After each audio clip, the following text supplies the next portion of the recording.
fucking for 20, 25 years I've known him. Fucking same shit, man. Dude, so when I went to the clinic, Rob and the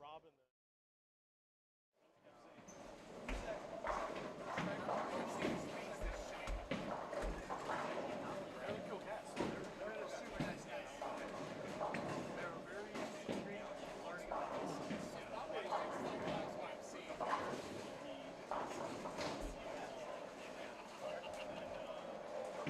They were about I've never met the doctor before, and I was like, oh, no,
so people can go look at it. Pull it up and look at it. Okay. Oh, okay. FullStreamTV.com on YouTube. I see. Nice. Actual channel. Yeah, that he's got that he does. I think he's got burgers. He's streaming every time. So he travels the country streaming.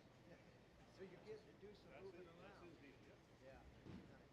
I just travel because he doesn't actual stream.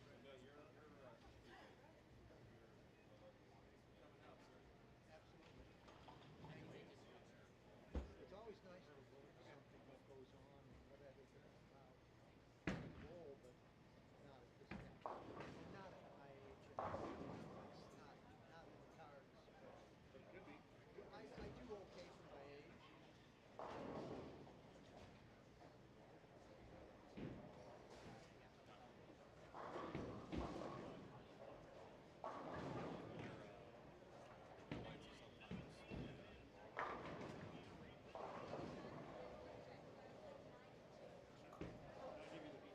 Oh, great. Thank you so much. Appreciate it.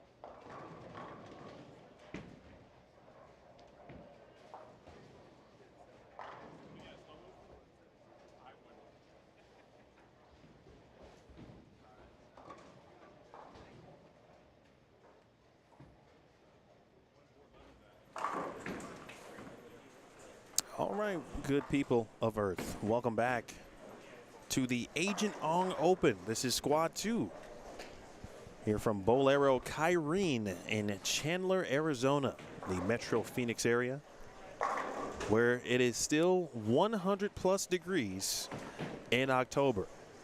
Emil Williams Jr., Roto Schlim will join me in a little bit. Chris Schlimmer will probably have the creator. Carl Ong will join us at some point during this block as well. Maybe some other special guests. And this is just the second squad of a very fun-filled and bowling-packed day. Sweeper tonight. Actually, that sweeper is filling fast, and that'll be a really good indicator of not only this squad, but the sweeper in regards to caliber of player, how they may attack the lane. There'll be some certainly seeing it for the first time, obviously. And then, of course, later tonight, which may not be as late as I originally thought. But if the sweeper gets done at a pretty solid or quick time, I'm imagining the big action match between Robert Smith and Greg Thompson Jr. will maybe commence at around 10-ish, 10:30 or so AZ time, maybe even earlier. Actually, it could be somewhere between 9:30 and 10 right after the sweeper, and the sweeper begins at 8 p.m., again, local time. In front of us, John Mayer. Not the musician, but that's how I remember to pronounce his name correctly.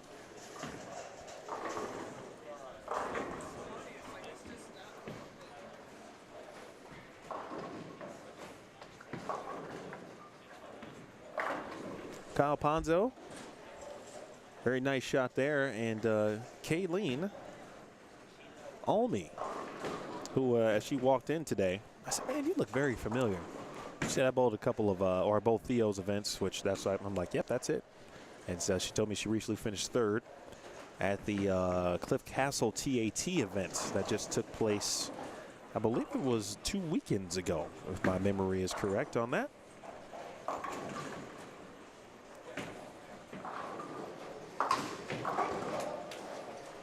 Then on 11 and 12, Andrew Kane. That's right, the Andrew Kane.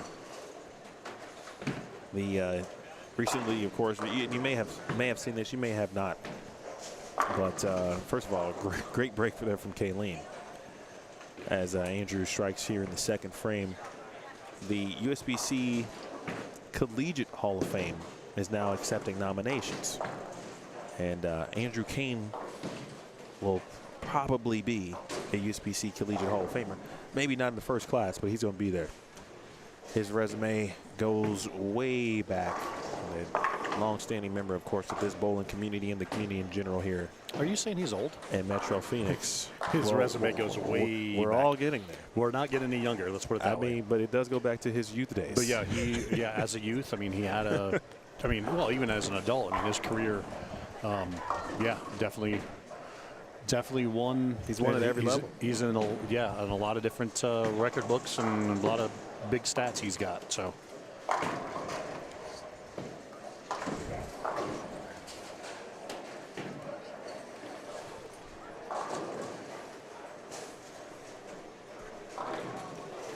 Matt Gogwin. I'll make sure I get that correct pronunciation. And we need one name. I'm going to go get that name here in just a second. We'll also check in on 5 through 8. That is our other group of lanes that we are taking a look at throughout the weekend until we get to match play really on Sunday. Things will change ever so slightly, but not by much. Good shot there from John.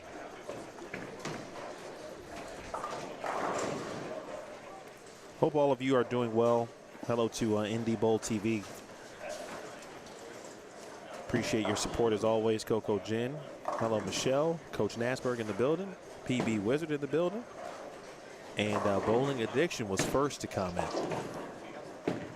here this afternoon.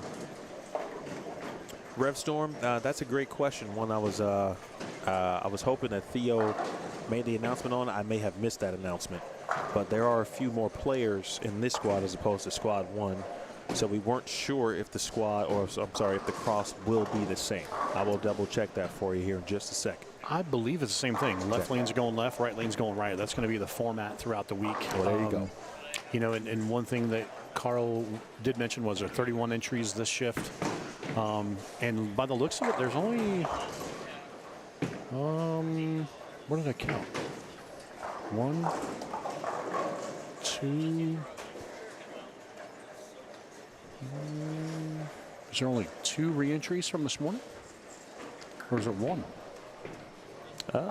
Let's see. Chad is bowling. Yep. He bowled this morning. Be the only one. And I think on the surface, just doing a quick look-see, I think you might be right. Yeah. So we got a whole new wave of folks bowling. So yeah, and then again, like as we mentioned earlier, the number of folks curious about the sweeper tonight, and some that are just going to bowl a sweeper, maybe not even bowl a tournament. So, but maybe could be tempted if they bowl well tonight the sweeper, they may consider bowling a squad. Well, if someone happens to win the sweeper and they weren't originally scheduled to bowl an actual squad, and the winner of the sweeper tonight gets $1,500 guaranteed. I'll probably take some of that house money and pull at least a squad. Absolutely, you have to, right?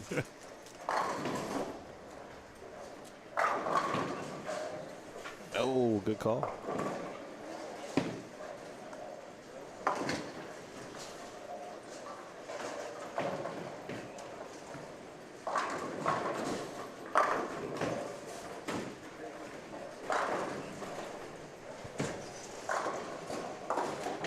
Thanks to the sponsors here of the Agent Ong Open. Team Agent Ong, of course, Carl and his wonderful realty group. My home group as well. Create, Prove, Print. Unwind Wellness. Redefine. Well, that's just a few of our sponsors. The others include WeSpeakWifi.com, the internet provider, actually. Here this weekend, Brightside Catering had a fantastic meal from Chef Adam Allison last night at the Ong residence. Thank them for hosting. Travel 24/7. Not to mention Bowling Dynamics, Burke Brothers, I Am Bowling, Ramsey Auto Center, Angela Zeberg, swim instructor, and EVFB.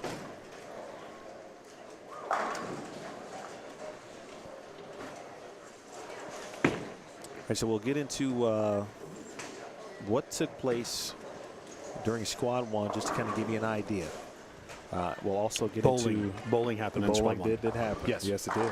Nice spare, Kyle Ponzo, coming in hot here in this 2 p.m. squad. We'll also talk about, of course, this lane condition, which is going to be a topic of discussion as it is with any bowling Oh, event. for sure.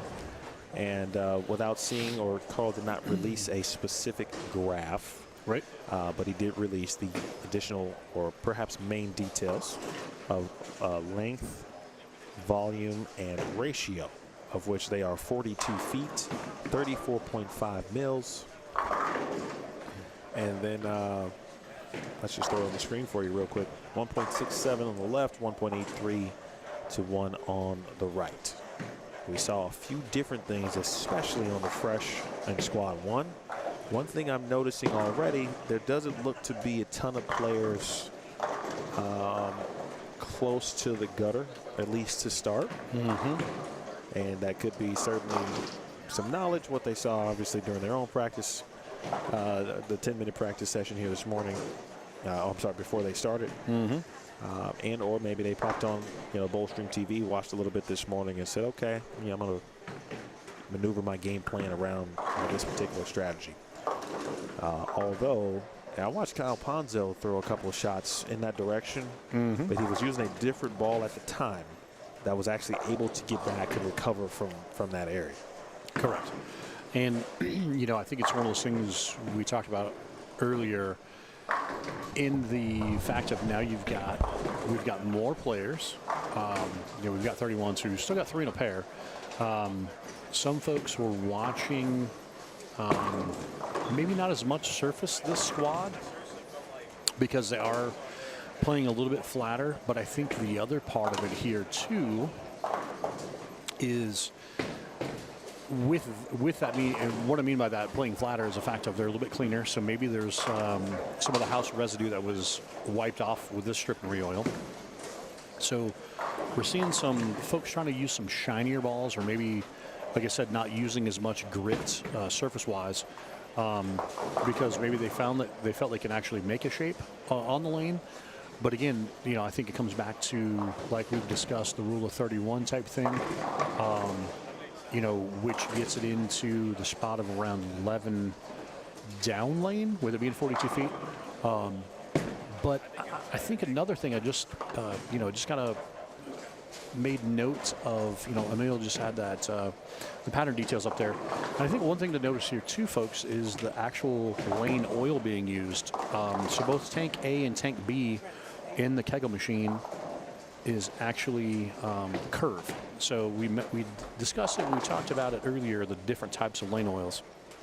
But the lane oil being used is curved. So which means that it does have a little higher, I guess it's viscosity-wise, it's not as thick, which will open up and move around a little bit differently than, say, some of the other ones like Kyrene and Prodigy and some of these other oils. So that's one thing to take note of too here as well, as we're, there's a few folks that, we're seeing some 3 and 4 baggers, but also seeing some folks that are maybe into their 3rd ball option already. Here as we wind down the end of game 1, maybe not quite figuring it out. So yeah, it's definitely, it's like Carl mentioned earlier this morning, it's one of those deals where the pattern's playable. It's not impossible, but it's not, I don't foresee anybody like getting super lined up and just going to run away with this either. Uh-oh. That one was going left to right there for Kyle. I got the correct pronunciation for Matt. It is Matt Gogan. Okay. And we've got Nate Prince over here on lane 11 as well, filling out that trio. Good start from someone on 5 and 6. We can figure out who that is.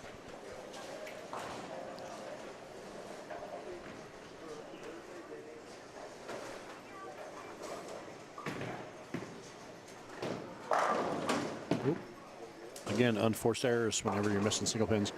And so we just mentioned his name, Hall of Famer and a long resume. Andrew went 6 spare 5 bagger here. So we'll see if he keeps that train rolling here on 11 and 12.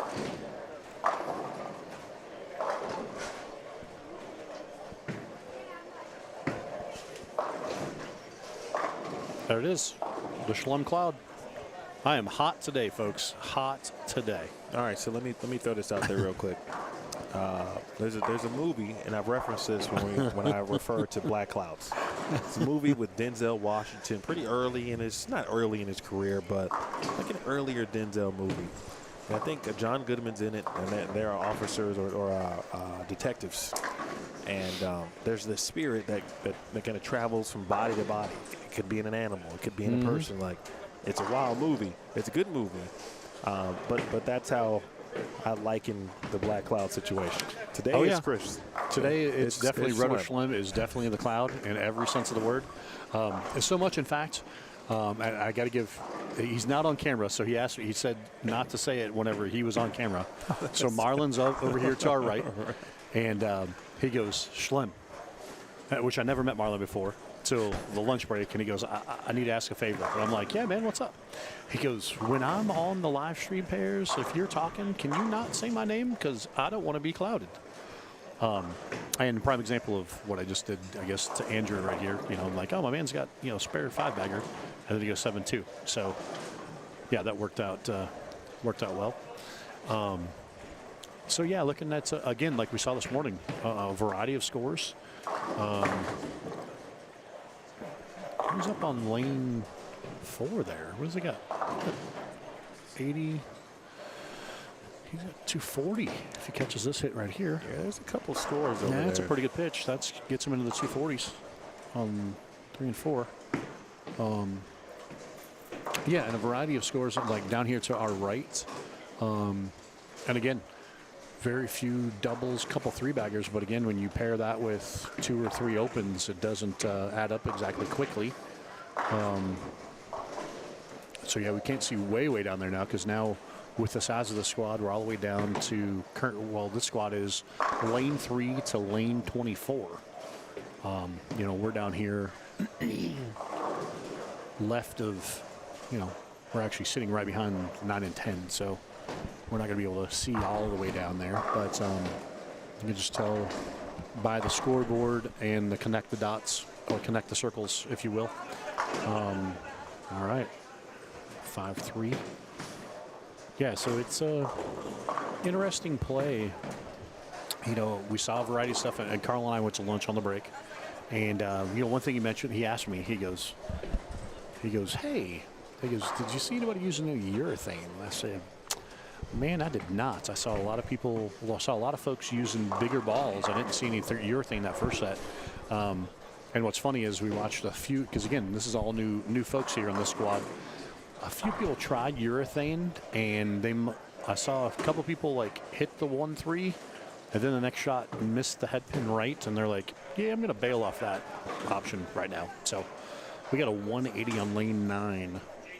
Hopefully somebody's got that flag. Yep, we got it called in there. So.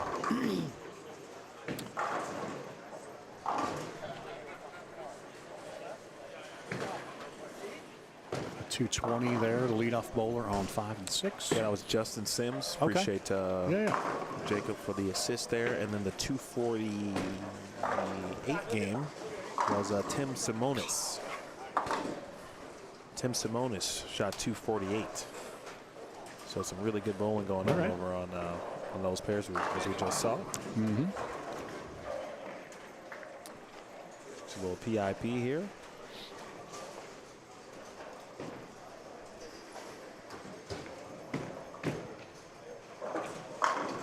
Pretty good pitch.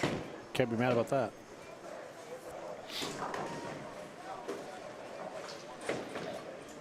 Hello, John Verbal.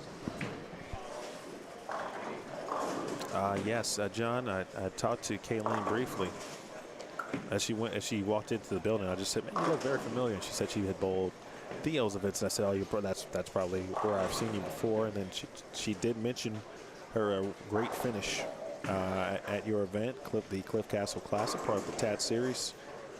And the last time I saw you, John, you were putting the final or finishing touches on that event. And sounds like everything went well, so congrats to you.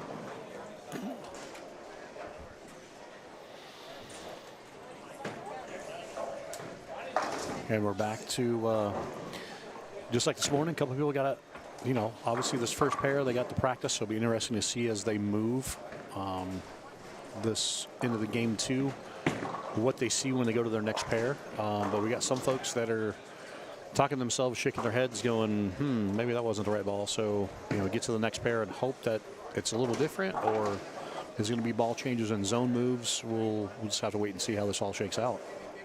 Yeah, Scooby makes a good point here in the chat, talking about Andrew Kane.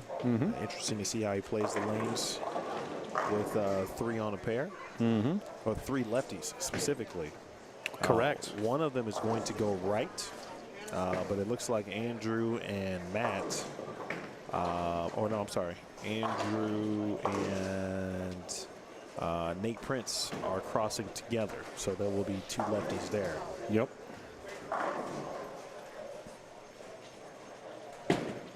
Sal, first, hello, Sal.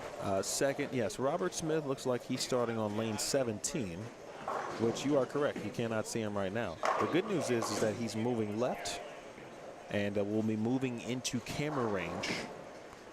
In fact, you'll see him in games 4, 5, and 6. Whether you like it or not.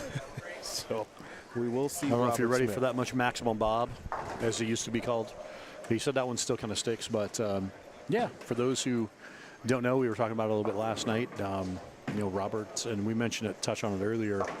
He's part of the wave of guys that's soon to turn 50 to be on the senior tour, or eligible to bowl senior tour events. So it's pretty interesting. And we've been talking through things this morning of age only being a number, but we keep leveling up each year, you know, as we go. So.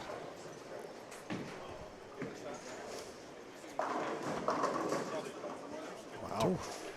That was a little bit of an interesting It was almost a 4-6-9 situation. I told you earlier, might see a few interesting leaves here.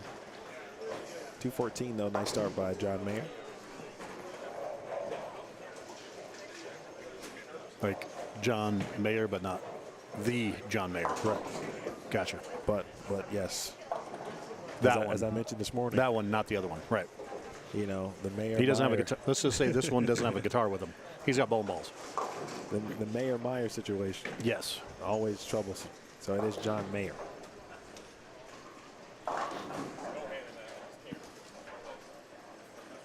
All right, we still got some bowling going on 7 and 8. Yep, and down on 21 and 22 as well. Still finishing the 10th frame down there. So yeah, we'll see how this move shakes out. Again, we saw the interesting transition this morning when folks made the move to the next pair. You know, some were able to navigate it okay, somewhat. Whether it being the same ball and kind of making minor adjustments, or a couple folks, maybe it was a change ball and stay in the same zone. But like I said earlier, there was quite a bit more surface used, I believe, this morning. I didn't see as much surface this go around, so I think that's going to cause the transition to be a little bit different. So yeah, we're going to see how this all shakes out. That was a pretty good pitch by Andrew Kane. 220, Nice thanks to the cloud of Schlem. Nice split combo there from Adrian here. 3, 6, 7, 10 make. Yep. And let's go full screen over there to see her final shot here on the fill. Adrian, of course, the excuse me, from a Nebraska product.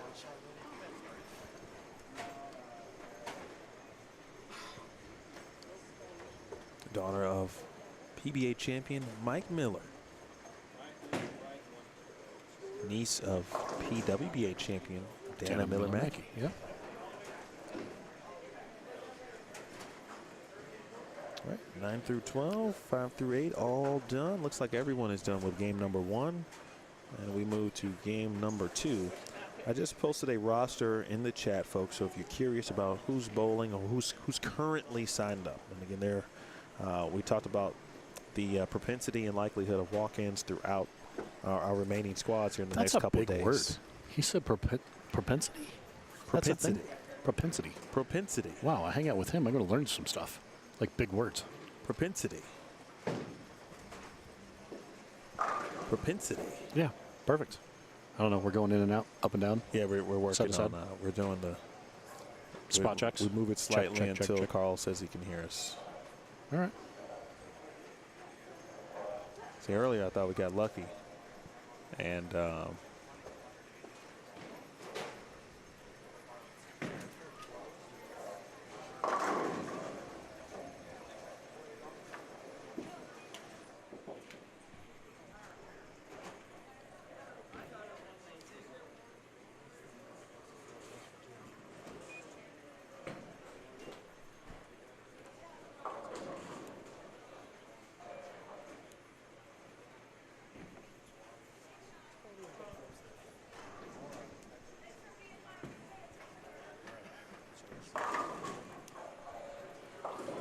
think we're playing through some technical difficulties, maybe.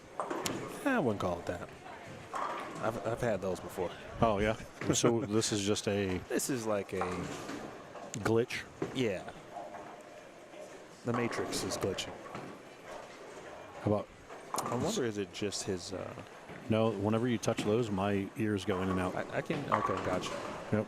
It's definitely. But it's good now. It's the Carl, split. can you hear us? Nope. No. It's the split. He's glitched. We've reached a different side of Ready Player One. No. You Trips. Yep. Okay. I can hear you. You can hear me. Carl, can you hear you? I can hear myself. Perfect. I said to myself, self, Self. this is what's going on. How many conversations do you have with self? Yeah, it depends on how many personalities we got going that day. So as we're seeing here, the move, so far a few folks have struck, but a few have come back shaking their head. So transitions, and Carl cut himself off again. Oop. Let's get this out from underneath my feet. We'll get this out behind my stuff. How about now? Can you hear me now? Yes, no, maybe so. So as we play through this this glitch, watching here on 11 and 12, pretty good pitch. Oh, catches a strike. All right. Oh, okay. Maybe I'm out. Maybe I'm in. Maybe I'm out. No, you're good. You're good the whole I time. lost my ears. I have no ears. You too. How about now? I hear you. Oh, I can barely hear you now. Okay. Yep. All right. There you go. Carl? There's that. Do we have a Carl yet? Carl's still out. He's taking his toys and going home. He's got the earphones on, and he's like, we want to switch. You can talk in this one, and I'll get out of the way. Yeah. People prefer you over me on this I side can of hear it. you. Oh, you can hear me? Yeah. Oh yeah, Okay. we hear you just fine. Your garage door just opened. He I saw just that can't hear on your himself. phone. So Carl's one of those tech-savvy guys where it tells him when his garage door opens. So, I think those things are necessary these days. yeah, I don't have a garage, so I'm good. My car's parked at the airport in Salt Lake City. I'm good. You're probably there 99% of the time. Oh, I've become friends with people in the different restaurants and At the bars airport? in the airport, and they're like, "Oh, hey, what's up?" And people look at me, and they're like, Well, I mean, and you are "Who's this guy?" obviously a dude that you leave an impression. I'm sorry, I don't mean That's to. a great impression. It just accidentally happens. So Aaron starts with strike 5-2 on that pitch right there. So it's, again, some head shaking going on here early in game two. As expected with the, the move of left going left, right going right. And as we talked about, for those asking, Robert Smith's closer to us now, but Maximum Bob went 5 spare and just went 2-8-10, got 1. So again, seeing things a little bit different. Oh, nice pickup of the 6-8 there on lane 9. Split conversion by Mr. Barker. Sean Grant, by the way, bowled earlier and is also bowling this squad. Okay. So at least 2. We had 2. So you only had, we're talking about the number of people, the re-enters from the first squad to now. Only 2. We have that confirmed by Carl. I don't know if you can hear Carl. Carl is still. All right. and there is another 2810. So we're seeing that. What was the other one? Oh, I heard a little vocal. Just a little bit, not a lot, just a little bit. That's why I don't like splitters, man. Splitters are tough to deal with sometimes.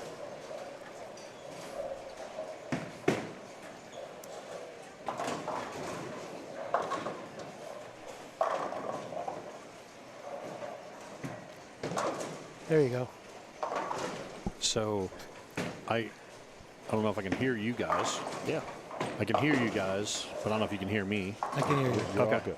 So now we have it. So I got to give you the I guarantee you that everyone always hears you. I'm sorry. Your mic So works. I really apologize for that, folks, but I have to say, which is really cool right now, Emil's got his, it's almost like we need to get like aluminum foil and something else. My man's like stuck in a pose, holding the splitter.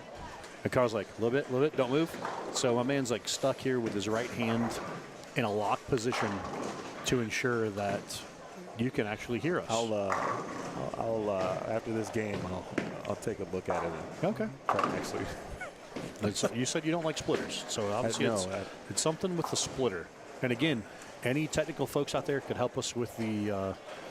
I'm just gonna buy an amp. My man, okay, or just buy an amp with 97 connectors to it. Then it makes it easier, right? I guess that's what the deal is. Yeah, because the quarter-inch jacks will then plug into the amp. Yeah. And then there's however many open or pots you got. Yeah. They plug in, and then you would control volume and stuff, or you could do it from there, and it goes into the board. So, Okay, gotcha.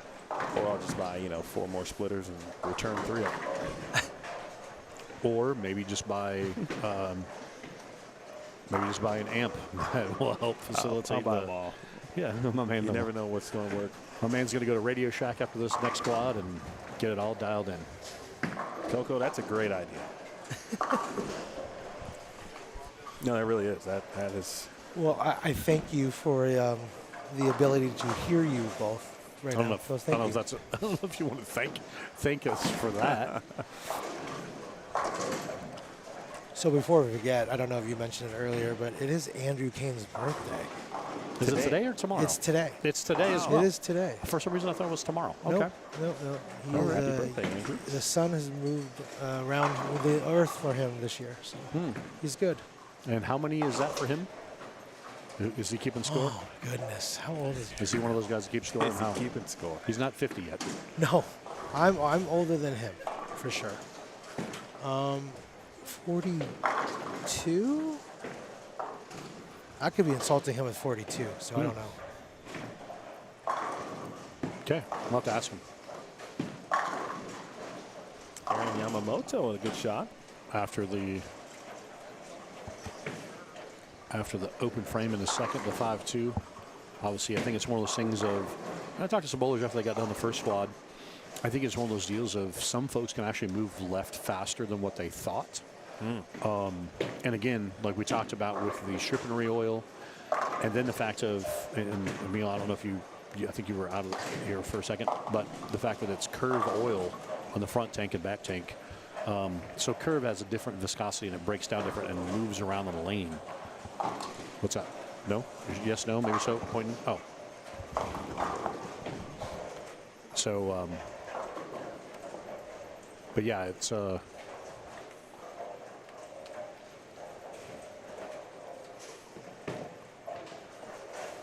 What does Curve kind of add that another oil does not? How about now? Can you hear me now? Oh, there we go. Now I can't hear you. How about now? Nope, all good.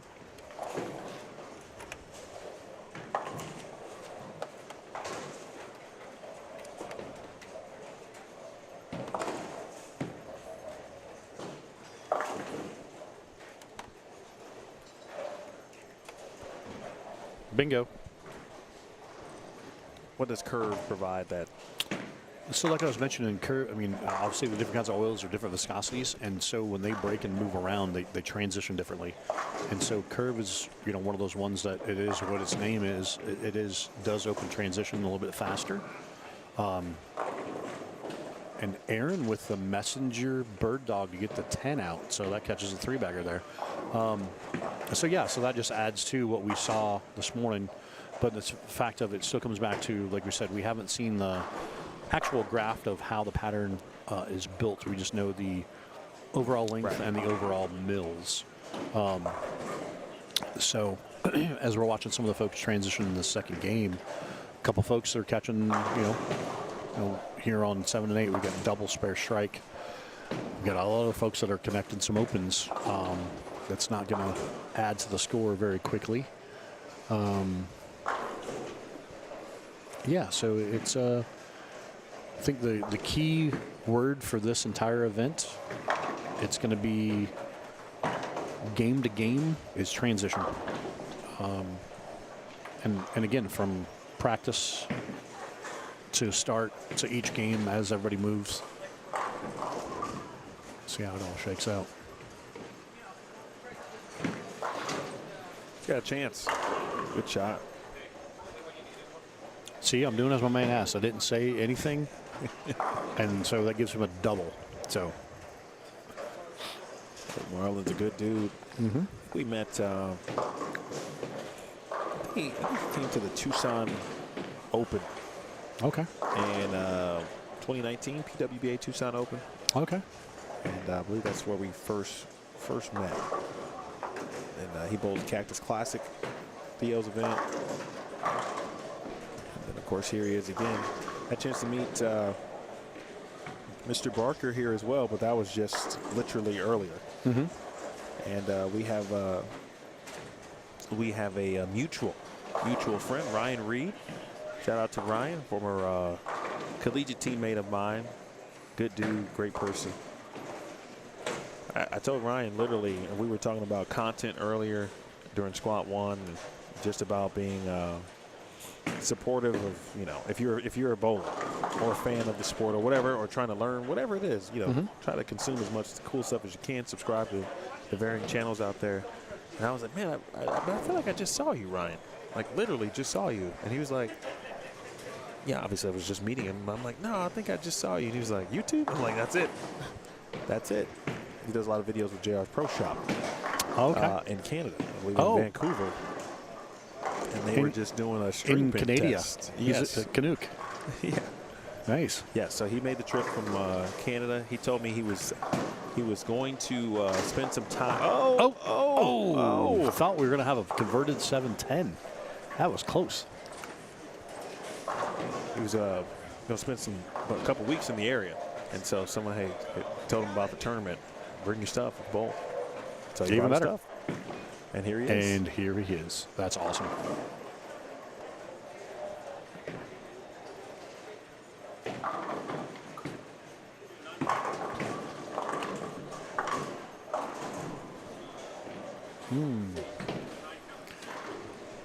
So like we talked about, Andrew Kane started off good game 1, and now he's made it to his next pair over here on 7 and 8, and now my man's got 2 strikes through 6 frames.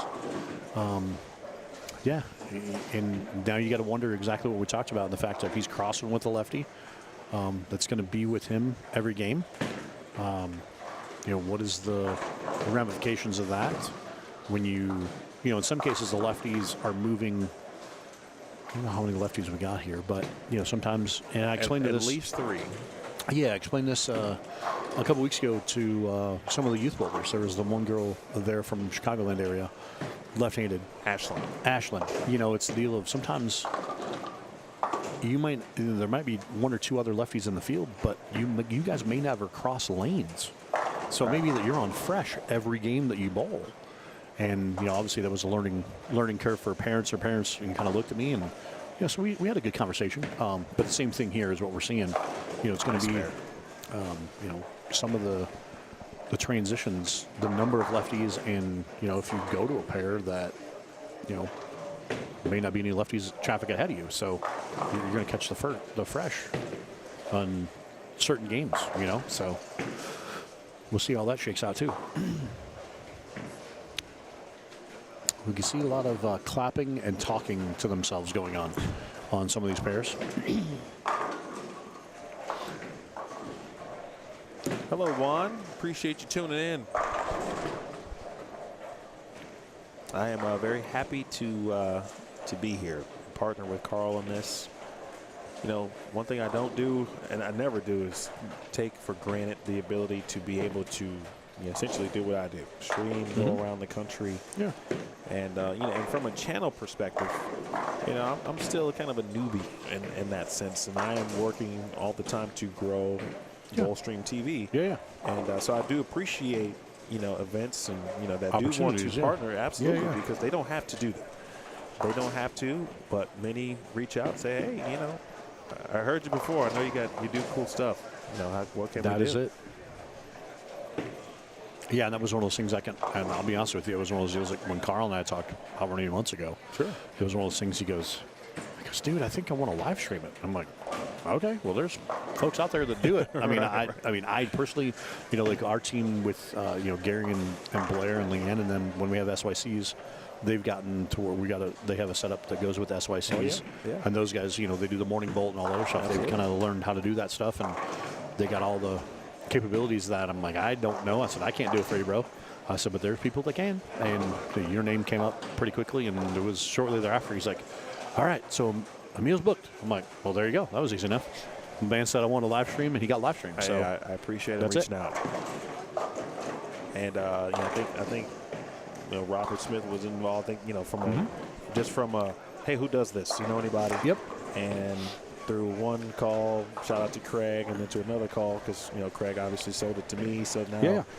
And he always shares if someone reaches out to him, and I appreciate everybody for that. Yep. Hey, Sean. There's a lot of names, especially last names, that I'm becoming very familiar with as I spend more time out in the valley. Mm-hmm. And the Kozak name is one. Okay. I'm seeing more strings here. You are? Yeah. Oh.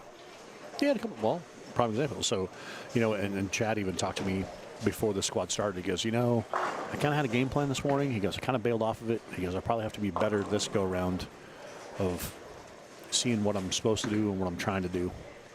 And yeah, so there you go. Cloud, thanks. That's the slim factor right now. But anyway, again, it's a mindset. It's he used Surface War this morning. He also used Surface this afternoon. So yeah. This is like more of a very early, obviously, to be talking from this standpoint. But have you seen anything? Obviously it's early through. Oh, gets 2 out of the 3 through the full squad of this morning, and then nearly through 2 games here, squad number 2. That you would say, okay, this one, this strategy just doesn't look like a good idea, no matter who's doing it. Urethane. Gotcha. And honestly, that was one of those things that, because like I said, Carl mentioned that at lunch, and I said, man, I saw a couple people do it, and I didn't even know I saw a couple more folks that had tried it in practice and then tried it again on a fill ball. They're at the end of game 1. They're still missing the head pin. So, like some of them, don't get me wrong, you'll see some of the urethane balls going down the lane in some capacity. A lot of times that's a spare ball, not necessarily as a potential strike ball. Right.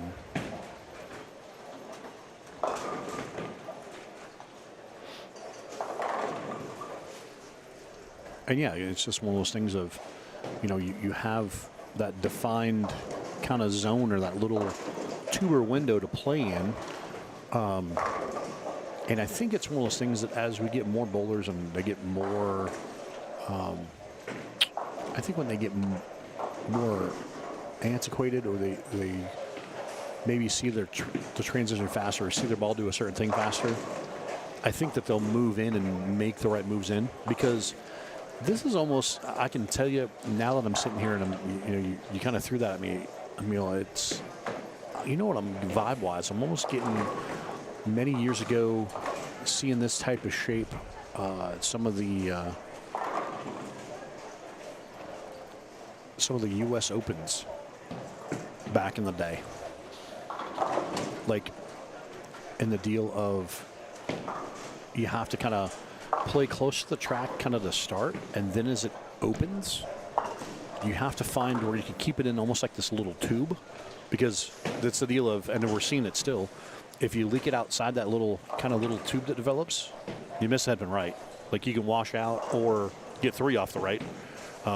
Because I don't know how many, a few people came up to me after we got done that first squad, and they're Right, like, we saw a few hey, 3 did you off see the my right." 3 count? Hey, did you see my 3 count? I'm like, well, I don't know if I'd be excited about that. But, and again, not even that it was that bad of a shot, but as it opens and transitions, like you're seeing people kind of trying to fight it, thinking, man, I got to stay in the zone. Well, you don't necessarily have to stay in that zone. You just have to know that where your limitation is down lane. And I'm not seeing folks move to it fast enough. And so I think this next game, I think we're starting to see some of them, they're inching closer to it. It's a matter of getting the right ball and getting to the spot where they can feed it, do the right thing. And yeah, it'll be. But anyway, it reminds me of US Open in that capacity of you paid penalty when you threw a bad shot, and filling frames was a premium. And that's the reason why Pete Weber won 5 of them. And some of the other legends of the game that won US Open, because you had to be in for the long haul. You had to grind, and just accept the fact that, you're going to have that. You might have a 170 game, but really 180, 190 is pretty decent. Absolutely. And catch the pairs where you can catch a 220. And based on the scores this morning, that mindset, I think, would be ideal for what we're seeing. Yeah, I again, that friction part I mentioned earlier, what shocked me to see friction just kind of right off the bat on the fresh this morning. I feel like you still see it to a degree, but Yep. I think, again, as the pattern continues to be applied and laid down, I don't think it's going to be as kind of in your face as it was this morning.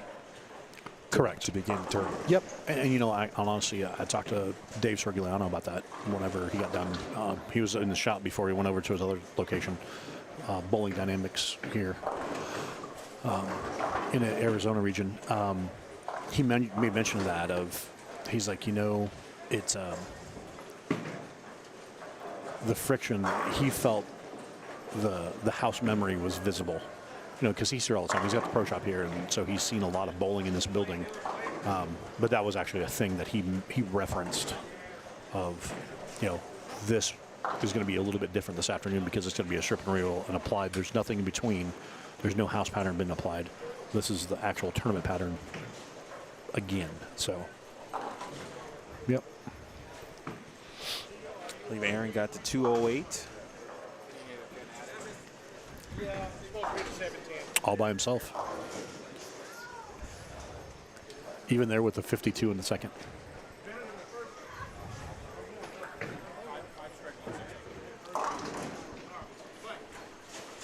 And down here, right of us, again, game-wise, 220, 170, 180. There's a 210, 170, 130, 170, 180, 190, 170. And I can't quite see. I can see all the way through about 19. I can't see. Well, I can see through 20. Only 20 has got like 170, but 21, 22, 23, 24. A little bit out of my eyesight. I got my contacts in, but I'm not that locked in. Speaking of that, let's drop the scores chat in. How about that? How about that pickup? Nicely done, Well, how about Chad. that leave for one? And then how about that pickup? The ever popular 157.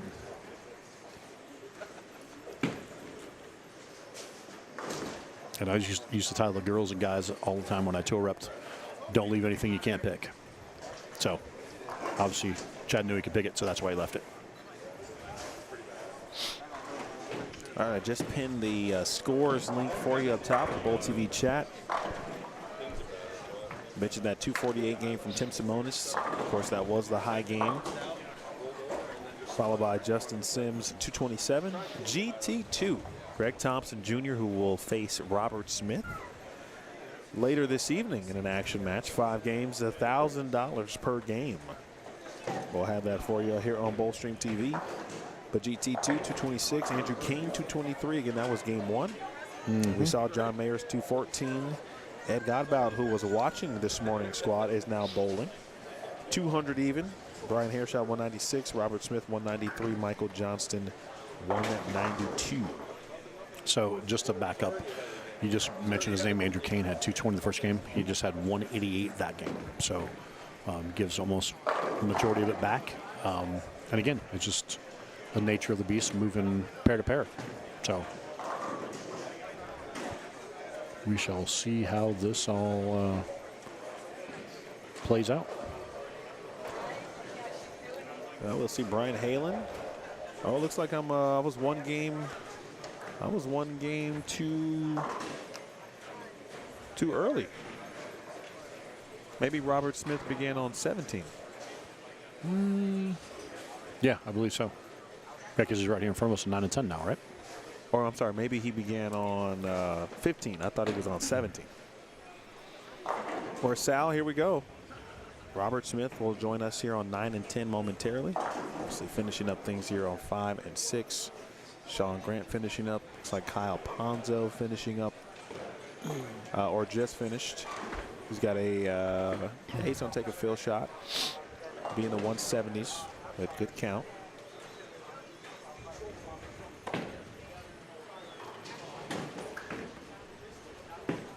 We got Michael Dragon joining us. We've got Kyle Abbas joining us on 11 and 12. See Robert Smith, Brian Halen, and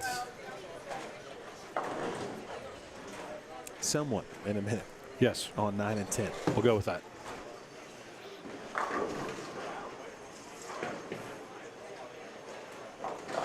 By the way, I found a Guitar Center that's close. Is that what you need? Yep. So I'm going to go to Guitar Oh, Center. that's Yamaha. Okay. 9 minutes. I didn't know that was like a thing. I guess, yeah. I Guitar mean, Center? Oh, yeah. well, no. I mean, I knew the Guitar Center, but I wouldn't. But what you said amplifier, and that's the first thing I thought of was music. But I guess I didn't think of, Guitar sure, Center yes, would be the yes. place that you would Yeah, I'm going to see what acquire they got. this stuff. And I will get. Because my next thing was, if you buy- can't find a Radio Shack, you should go to Circuit City. Well, that was the. He didn't see the chat, but Chris Pulliam had also added the Circuit City reference once Yes. you dropped Radio Shack. So Perfect. That did come into play. I love it. I'm not the only old guy here. That's awesome. Well, Circuit City was legit. Oh, yeah. Way back in the That day. was the spot. I mean, honestly, had a few more things. Maybe the best spot. Circuit City was popping. Times have changed. All right, game 3. Yes, let's see what they got. Probably a couple of new splitters just in case, too, as well. You might, used come to out, be the you spot. might come out of there with like a set of drums and a amp and some laser lights and all sorts of stuff. It might be a full rock concert by the time we get to I go to tonight. Guitar Center in this business. You know, Guitar Center is our friend. Is your friend? Okay. You know, whether it's, you know, See, I don't know these things. I've been to situations, and you don't want to go through these things, right? But Okay. you get to a spot, all of a sudden your splitter or your mixer stops working. Like, Is it just because it just gets loose or something? just or random just stuff. a Yeah, sometimes it's just connection? wear and tear Okay. over time. Yeah. Random things Well, in your happen. case, traveling, like even though it's protected in a foam and in a case, Yeah, the wear and tear is it's real. wear and tear. It's a thing. It is real. But things happen, right? So, like, where am I get a new? Where can I get a quick mixer? Guitar Center. Okay. If you need emergency gap tape, Guitar Center. Really? Yes. They don't have the 3-inch. They typically have 2-inch, but it'll do Well, at least for they what got you it. need. Yeah. Yes. Yeah, because you can't just like go buy that stuff like at Walmart. Right. Okay. See, you learn something new. Man, I'm gonna hang out with you more often. I'll learn stuff. Yeah, Big all words those to learn to go to Guitar headsets, Center. Headphones, Yeah. mics, obviously, and of course anything music related. Yeah, jam session. Yeah, we're gonna, like I said, Guitar Center was my spot, man. I played the drums when I was it's gonna a be teenager. karaoke here before too long. I used to go to Guitar Center probably 2 to 3 times a week after school. We'll just go jam out. I did play. So if you're for gonna them. go to Guitar Center, can I just put my request in now for more cowbell? Can we get a cowbell? That would be ideal for these kind of streams. You just hit the cowbell. They're like, I don't know what that shot was there in lane 4, but let's play some more cowbell. Could be fun. I don't know, just throwing it out there. We only need more cowbell. What I'm feeling is just need a little more cowbell. GT. I was just gonna say, speaking of GT2, he's made the flip. It looks like. Yep. Oh, Cortez is bowling. Yes, he came in. He was one of the last entries to sneak in the door. You didn't know that? No. Oh, sorry. That's great. Yep. So there is a difference in this cross. That's why Robert Smith is here. Oh, okay. So What's different this set? Well, Aaron was just on 11 and 12, so he skipped a pair. Aaron's now on 7 and 8. Okay. So it looks like they are skipping a pair, still moving left or right, as opposed to not skipping a pair and just going to the next pair. Gotcha. Okay. Fair enough. So because of that, Sal, now that does change the game for Robert Smith, obviously. So he'll move to 5 and 6, but we'll still be able to keep an eye on him. And exactly what I talked about. I don't know this gentleman that just threw on lane 10 ahead of Robert, but same thing. Robert's obviously, you watch Robert being Robert watching his crossing partner. It's one of those deals they both made the move left, because that shot was, you know, about 21 at the arrows. And Robert moved in on that first shot on lane 9. So again, we'll see how many folks make the move in and get into the right ball to create the right shape.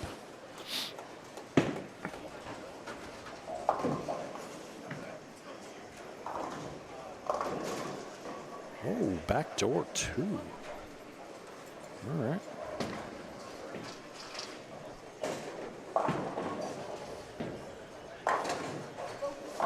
So Aaron, who was just here in front of us in 11 and 12, is now over to 7-8. He's getting started with the front 2. See if I can cloud him this one. Yeah, looks like it. Good job, Schlim. Bottom of your screen there as well, and right as you say it, through the nose. Yep. Oh, no.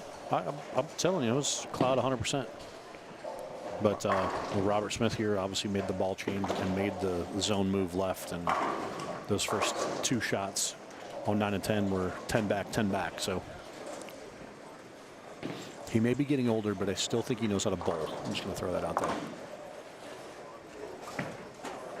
You know, I remember he was posted on social, I guess a couple of years at this point, where he was then working on his two-handed game. Yep, that's a thing. And we actually talked about that for a little bit last night.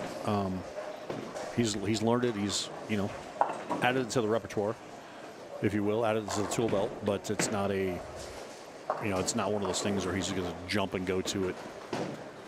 You know, if he sees it in a spot where he thinks it's going to work, then yeah, he'll consider it. But something like this, what, you know, he's seeing the lane and, you know, understanding what his ball is doing at this point in time.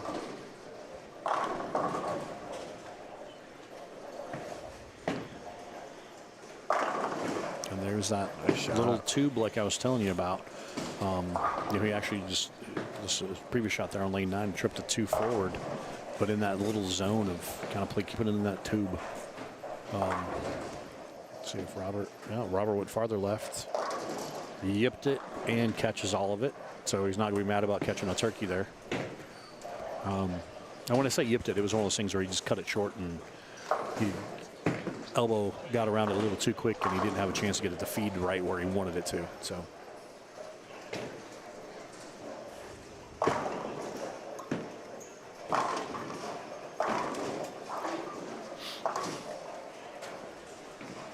And now we're starting to see, as we're getting a few frames into this third game, we're starting to see some doubles, 3-baggers, 4-baggers.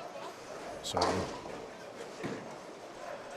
well, maybe a little earlier than we saw it too. I guess minus game 1 of squad 1. Like game 1 on the fresh was just for some, actually for a good portion. I feel like half that field had 2-0, 2-0, 2 whatever. Oh, for sure. And then it got to be a little iffy as they, you know, started to transition. As you started to move, move pairs. Yep. Here it's, you know, right out the gates, game 3, we're seeing some strings here.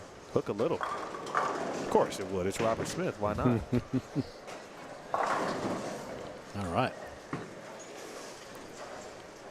Of course it would. It's Maximum Bob. Speaking of Maximum Bob, now we're going to have a Maximum Carl here in a second. Well, we're going to try. We're going to try. We're going to see how the split works on the split, on top of the split. And if it doesn't, I'm going to jump out and Carl's going to slide to this spot. So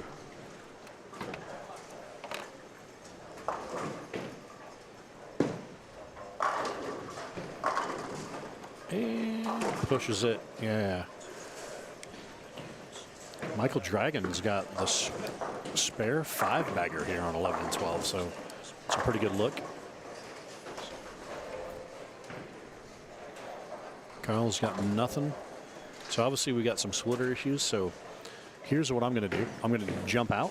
Okay. And then Carl's going to slide into this spot. Gotcha. Because he's got a Coke and a grip sack and whatever else.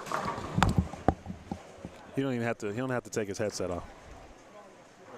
I said he doesn't have to take his headset off. He's just going to get rid of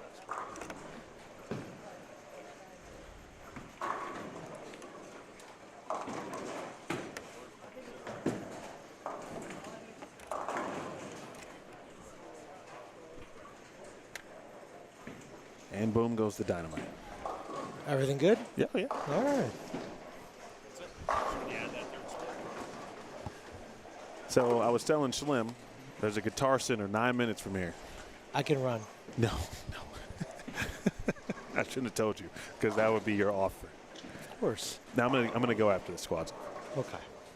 Because I know for the sweeper, I know we got Rob wants to jump on. Which one? Pure Oh, Shot, sure, yes. as well, and then Chris. Yeah, he will be back. Yeah, absolutely. So, actually, while you're there, why don't you pick up like 8 headphones, and we'll just see how far we can go with this. Well, I only got 4 spots. and one is already taken. So what scores have we been seeing? Well, we were just talking about how the strings of strikes are starting to take place here. And, despite that shot from Michael, he's been at it on 11 and 12, getting things done. Mr. Dragon? Yeah. I've seen a few others. I mean, obviously he's talking about Robert Smith over on 5 and 6. Marlon has started with the front 3. We've got spare 3-bagger somewhere also on that pair. Kyle King, Andrew Kane. That's a nice cross there.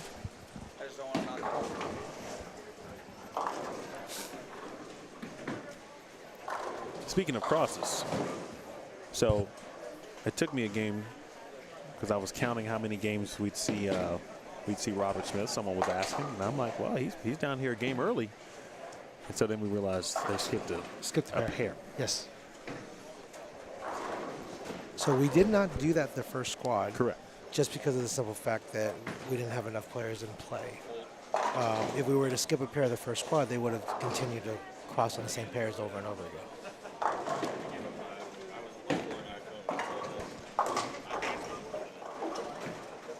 As the squads progressively get larger, those jumps will continue. How did Robert Smith kind of become I won't say a factor in the tournament, but I do feel that based on our conversations, at least someone that you've been able to talk to about beginning this event, and then getting some of maybe his feedback and input. Absolutely. So Robert, a little history between Robert and I. One of my best friends. We've known each other for many, many years. And him and Tony Reyes and I were really close friends until Tony passed, unfortunately. And gosh, the three of us would room together. So we would, there's so many funny stories that I could tell you. Obviously a lot of them I can't repeat. Sure. But no, he's such a genuine person. Him and his wife Sherry and Sherry's 2 daughters, they're absolutely amazing people. And when I talked about considering this tournament a while ago, I lobbed a bunch of ideas off of Rob and honestly a lot of other people too. Cortez Shank was another one. Andrew Kane. A lot of these guys that you see bowling my tournament today had a part in the creation and helping me put this into fruition. So by no means am I the sole founder and creator of the event. Love to take credit for it, but it was a collaboration of a lot of many amazing minds, including yourself and Chris Schlemmer. Just picking your brains and taking ideas from everything that you guys have seen.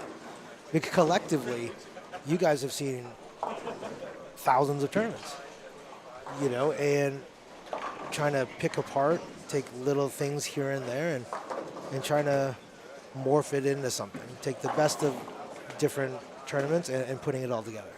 And hopefully this comes out the way it is.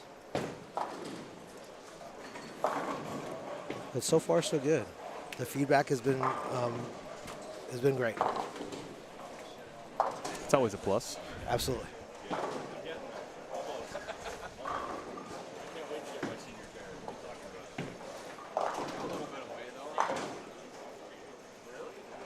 Michael Dragon into the 250s. He might be the first person to get to that number so far on this squad.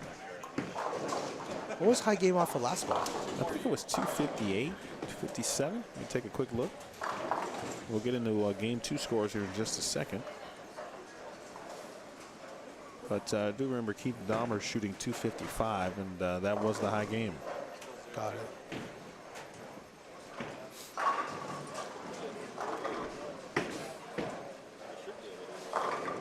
Thinking of that squad, and of course sharing the birthday with Andrew Kane today, Dave Circuliano. Absolutely. Happy birthday to Dave. He led that squad. And sponsor of the tournament. With Bowling Dynamics. Yes, sir. He and Zach Schroeder bowled very well. Wesley Lowe was plus 51. And I mean, let's see, out the gates, you're kind of talking about a plus 60 number, thinking ahead, overall cut number. You get a couple of players, two specifically, who do eclipse plus 60, and then one at plus 51. Yeah, I think that, like I said, that was a guess on what I wanted the overall cut to be. Sure, sure.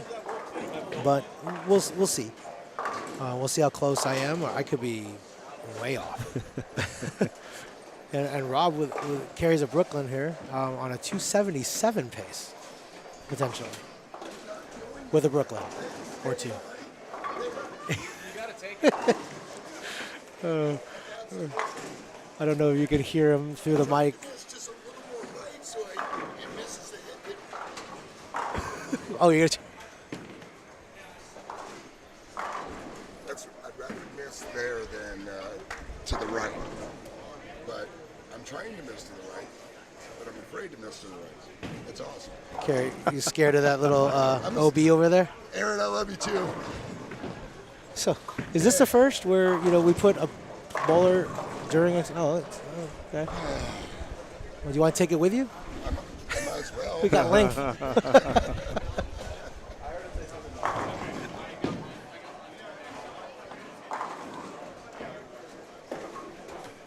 A little interaction with Robert Smith. Well, his reactions, Yes. from what he just talked about, has been funny to watch.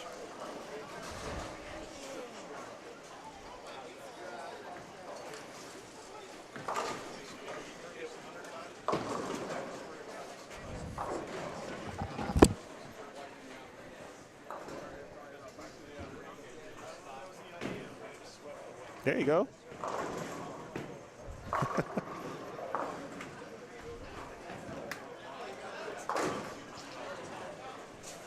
Nice game.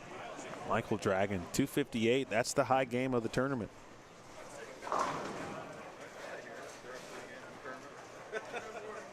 Well done from Oh,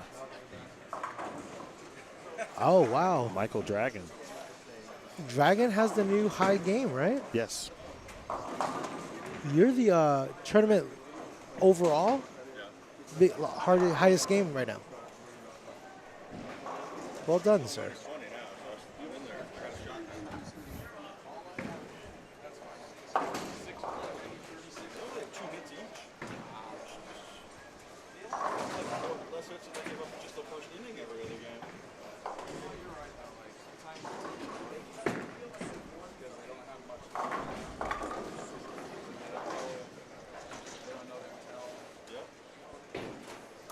4, 5.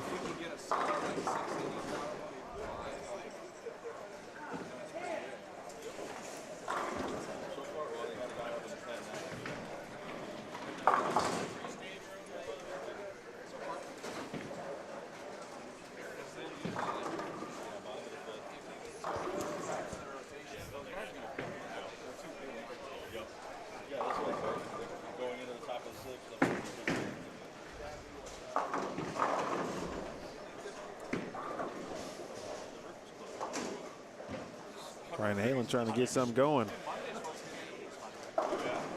But he's going to be looking at 180 to strike on the fill.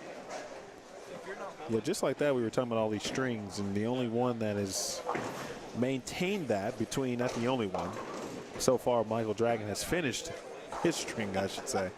And then Robert Smith, of course, with the opportunities to still get into the 250s. But he finally did what he wanted to do on the left lane. And then, of course, 2-pin. He got the ball right at headpin. He did. He kept it right. Let's see what he does here to finish.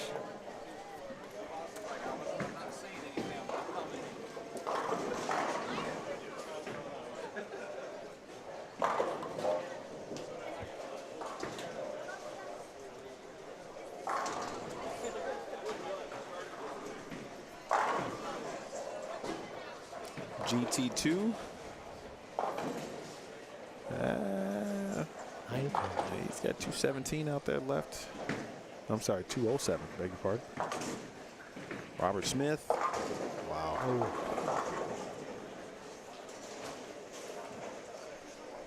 John, see, I guess that's a good point. I mean, I cannot assume that everyone knows Robert Smith. Right? But you would think so, but we cannot assume that. So Robert Smith is a 7-time PBA champion, including the U.S. Open in Which he won here in Phoenix, by the way. 2000. Yep, against Norm.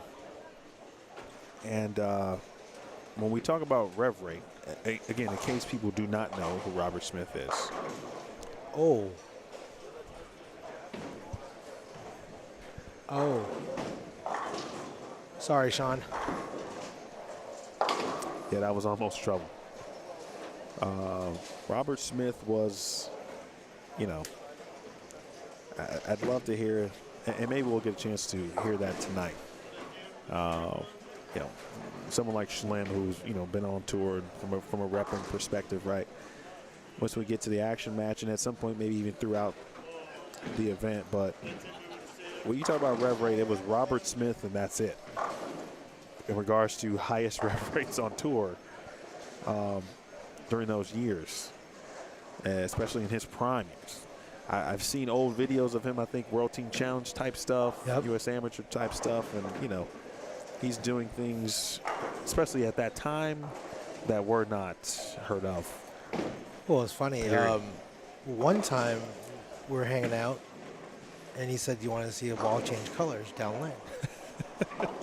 I forget what ball it was, but he basically strapped on the ball so hard that all the colors were blending together, and it looked like a different color going down lane. It's not a myth. I saw it. So, would he normally throw it like that with that kind of ball speed? Probably not. But the fact that, you know, that's a trick in his, you know, handbook in regards to having a little bit of fun with bowling. So, yeah. Well, that's his opponent who he's going to face tonight. I had some questions about that earlier in regards to the action match on a roundabout time. So what time do we think the sweeper should end? And I'm imagining, you know, we're going to probably go right into, or not right directly, but it won't be that long until those two will then square off in the action match. 3-game sweeper, hour and a half, 2 hours. Yeah, so the scenario is nice we're getting here, a lot of walk-ins potentially. Be a nice amount of people. So, you know, going from 3 to a pair to possibly 4 or 5 to a pair will truly dictate the amount of time it's going to take to get those 3 games off the floor. They will also be bowling on fresh. So depending on how much of the center we use and knowing that the action match is going to be on this side of the center, worst case scenario, 10:30 is my guess if I was to put a time frame on it right now. All right, so I wasn't wrong. But it's going to be immediately following. So there is no start time per se. I think as fast as we can get everyone off the lanes, and we're going to dress 3 pairs. They're only going to bowl in 1, but just for opportunities for anything to happen, we're going to go ahead and start that 3-game, the 3-pair dress, and then at that point we'll start the action match. Now there is going to be probably some games and shit between the both of them. Sure. So I don't think they're going to bowl 5 straight, like just back to back. So with that being said, I'm not 100% sure how long this is going to be. I guesstimated earlier around 11-ish. Maybe 10:30, 11. That's what's it's a sweeper. Shouldn't take that long, but I'm like, I think there's going to be a decent amount of bowlers bowling that sweeper, so it's probably will take longer than we might think initially. Yeah, because we just don't have any potential history of timing in regards to this format. It's really hard to say, and like we were saying last squad, the amount of walk-ins is just so up in the air.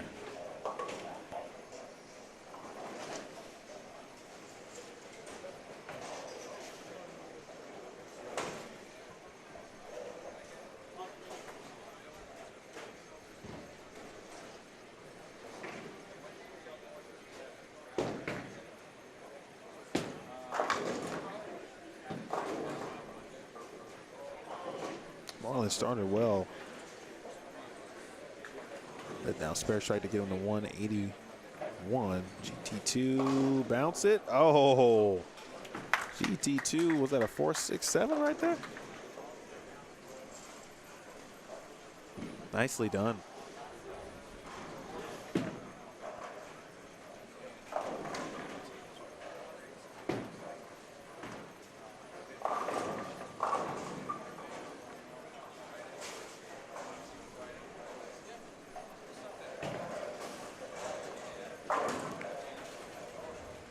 Nicely done there, GT2. Well, someone's going to make a 7-10 this week. Michael Dragon actually almost did it in game 2. As this group finishes up, and speaking of that group, maybe there was a small delay, but looks like Kyle King down there with a 5-bagger. Spare 5-bagger for Kyle King. Just to the left there, just entered your screen. Oh, I'm sorry, that's Andrew Kane, I beg your pardon. That arrow I thought was moving right, it's left. It's Andrew Kane, one of the birthday individuals today who have bowled the event.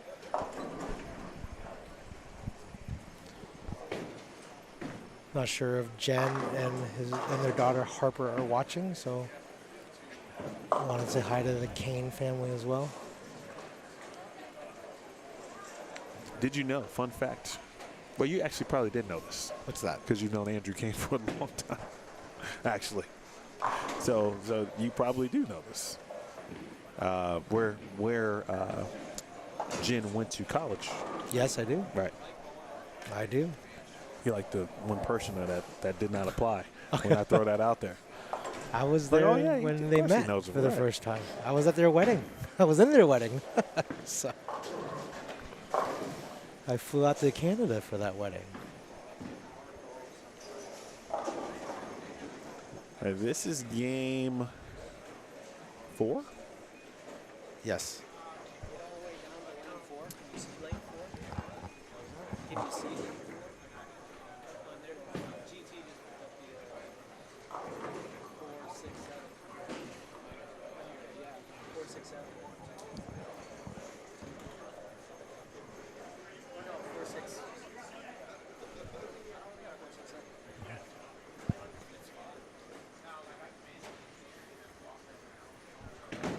GTs were moving down to 9 and 10.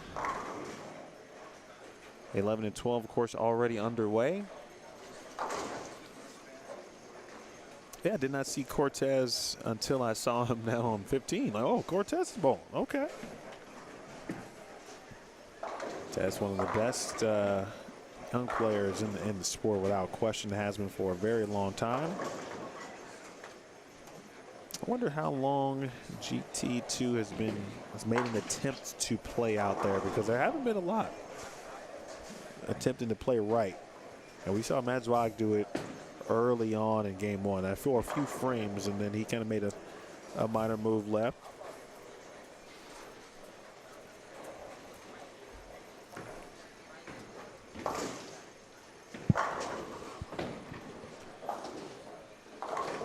Carl, are you born and raised in this area? Born and raised native to Arizona, yes, sir. When you think about the just where the bowling scene has gone and where it's going, perhaps in this area of the valley, in that sense, and now having your event, Theo's event, and other events like it nearby, did those exist in that during those times as well? Yeah, so there's a tournament club out here called Strike Force. They've been around for a long time, different iterations and different owners, but the name has been around for a very long time here in the community. The talent, it's just evolved. I mean, when I was growing up out here, the talent was, don't get me wrong, there was always very talented bowlers. But it seems like now, this younger generation of bowlers, they're just that much better. Because there's more of them. Let's put it that way. I wouldn't say absolutely better in regards to overall talent, right, maybe, but the amount of them. Because any one of these people, when you come to certain, oh, look at this cover. Well, you don't see that one made Not like that. that often. Very interesting cover. But like I was saying, just the amount of these guys out here. There's so many of these guys that can win out here right now. And it's absolutely, it's fun to watch. And I think that's one of the biggest reasons why I wanted to do it. This tournament is, I truly enjoy watching great bowling and watching them at the same time be challenged. As much as people like seeing 279 versus 300 or 279, 279, whatever, I understand that. That's fun made for TV. But I like dramatics. I want you to somewhat struggle and grind. But and grinding for 2-teen to win is just as fun as watching guys go front 10 and just seeing who misses first, or who doesn't carry the best. So I like to see shot making.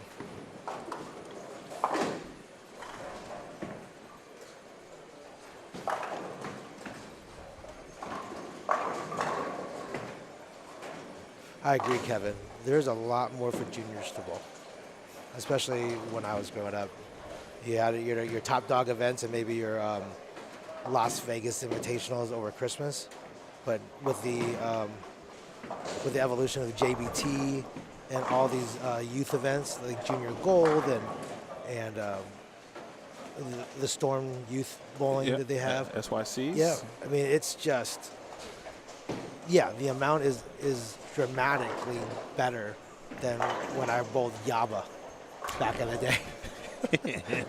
That's a nice blast from the past acronym right there. Yeah, absolutely. In fact, my only 300 game is a YABA. Oh, there you go. Okay. 300 game. There you go.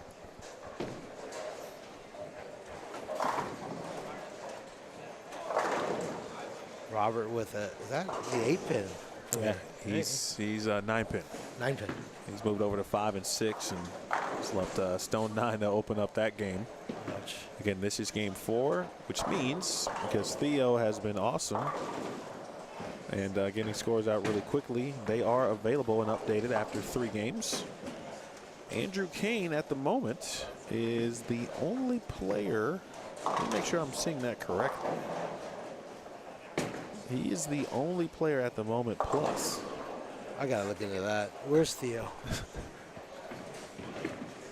I But- mean, that would be amazing. But mean, not surprising, I guess.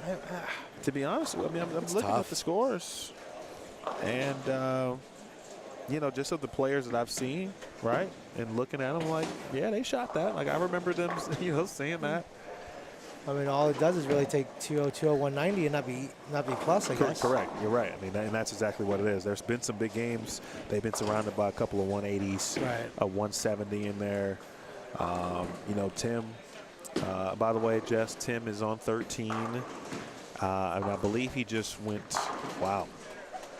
Tim just went 4-bagger, 2 spare. Fair.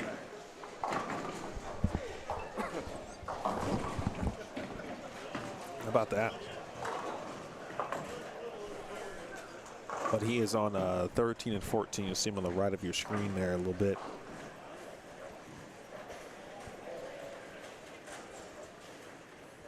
But Tim shot 2. He went 248. Unfortunately, 153. Roberts -1. So I am getting an update from Theo. So yes, unofficially after 3, Andrew Kane is the only person that is plus off the squad right now. After 3 games, Robert at -1, and Justin Sims at -2. Yeah. Well, I trust Theo because I know he knows what he's doing. But again, this squad has been a little bit different to say the least. I feel that through this point, I think the scores were just higher overall after a game this morning, and it felt like, okay, this is going to be a little bit, you know, maybe on the higher scoring side like we were talking about, and then now, and I think with varying game plans, there's a few more players in this squad, Absolutely, right? yeah. Oh, Oh, goodness. mercy. And here I thought that the worst 9-pin I'd ever seen actually was a couple weeks ago at a PBA 50 regional. And Eugene McCune left something very, I mean, it was like it split just down the middle of the 9-pin. Just And that actually might be worse.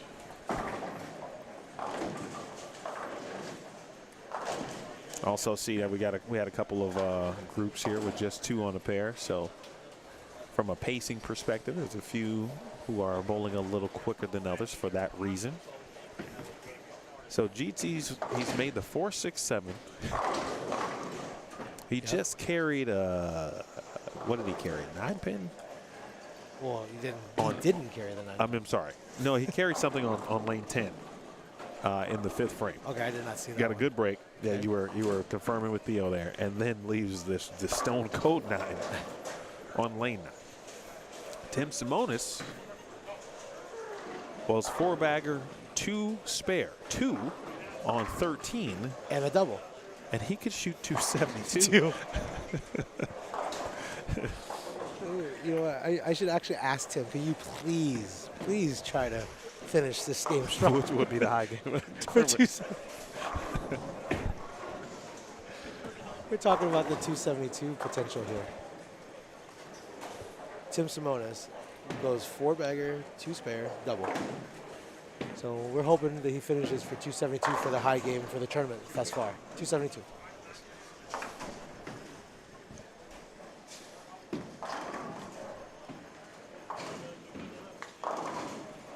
And then you kind of take that situation from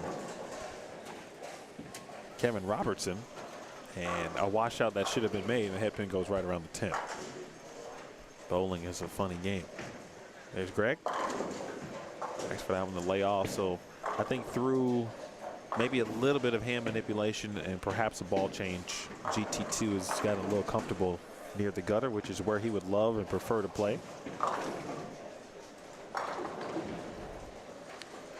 Kyle King is up to 7-pin there, as you saw on the bottom right of your screen. Jess, I assure you, I do want Tim to strike out. I promise.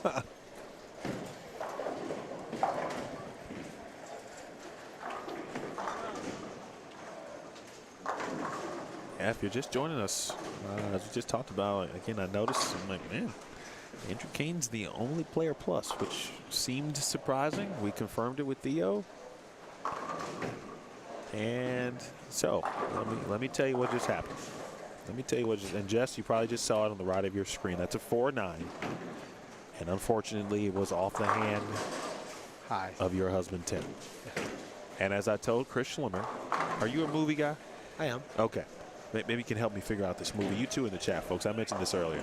It's a Denzel movie with John Goodman, and there's this spirit that floats around, and they're detectives trying to figure out, you know, what's going on, these murders and such. But, you know, they come up with like cold leads basically because the spirit who's taking care of all these stuff goes into animals. There's a cat walking around. Like, it's wild. It's a good movie though.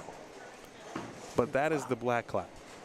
What year? It goes from person to person. What decade is this Mid around? 90s, late 90s.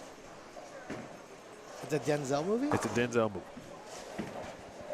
I want to say 7, but I know that's not it. But it's like got a title like that.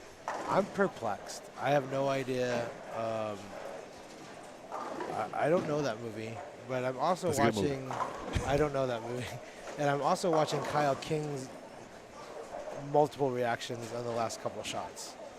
So It's interesting what we're seeing now is what Chris or Slim mentioned earlier. We talked about carry and what it really might come down to, and it's getting harder and harder to carry. It seems very like.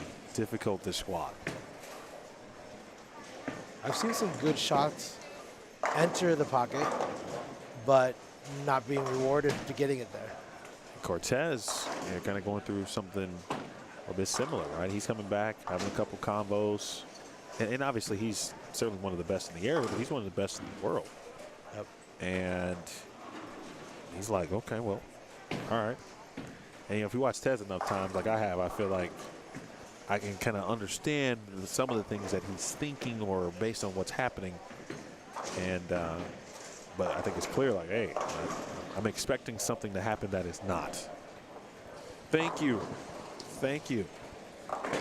Jared Bear 300 and Bowler Dan and Terry and Robert Smith Bowling and Rev Storm and Sean Fallen.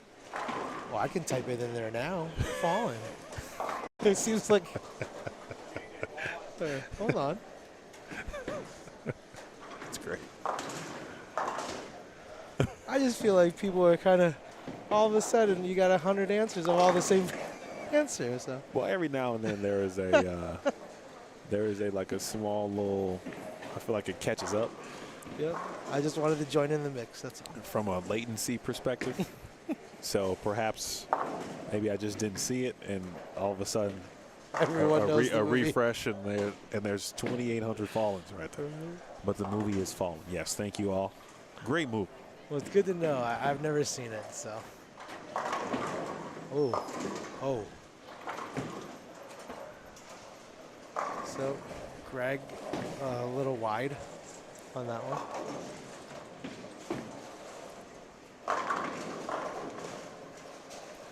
Digging Kevin, I believe it's Kevin. Kevin, yeah. Robertson's jersey. He's got a little Phoenix Suns type design.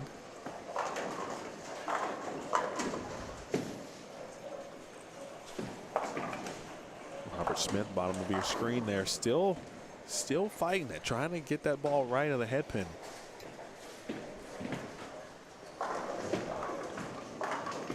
All change here for Tez. Oh. Twister 5. You know what I'm going to do? I'm going to go walk around the concourse. I'm going to let Mr.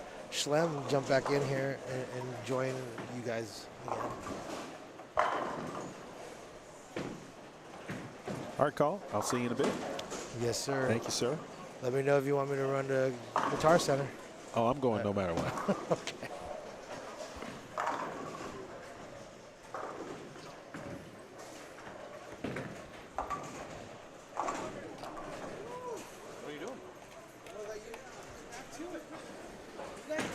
You're the guy. I'm just, You're the man, dog. just trying to be pretty for 5 minutes.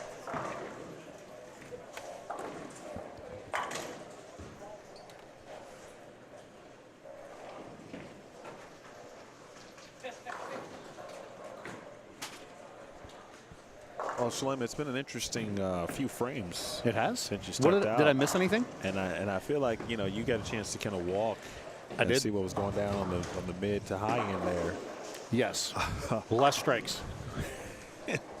It's when you left, we were talking about strings, Okay. and that was the end of game 3. Okay. And Michael Dragon did finish with 258. All right. Outside of that, there are a few strings still happening, but the carry, and you talked about this morning about what it really might boil down to, and carry has not been great so far this squad.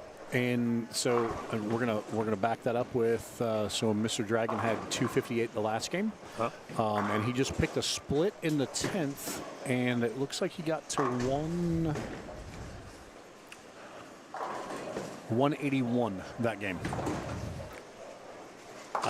with double 1, 2, 3, 5 strikes for 181. Yeah, so it's and obviously getting to walk concourse, see some different stuff, some different philosophies, some mindsets, guys just trying different things, and girls. I can't just say just guys. Bowlers trying different things, and just trying to navigate their pair, and some are maybe starting to piece together a little something. Some are still going to the next pair, and Robert is going to be out of hair here before too long over here. Robert Smith, because my guys got 99 in the 7th. So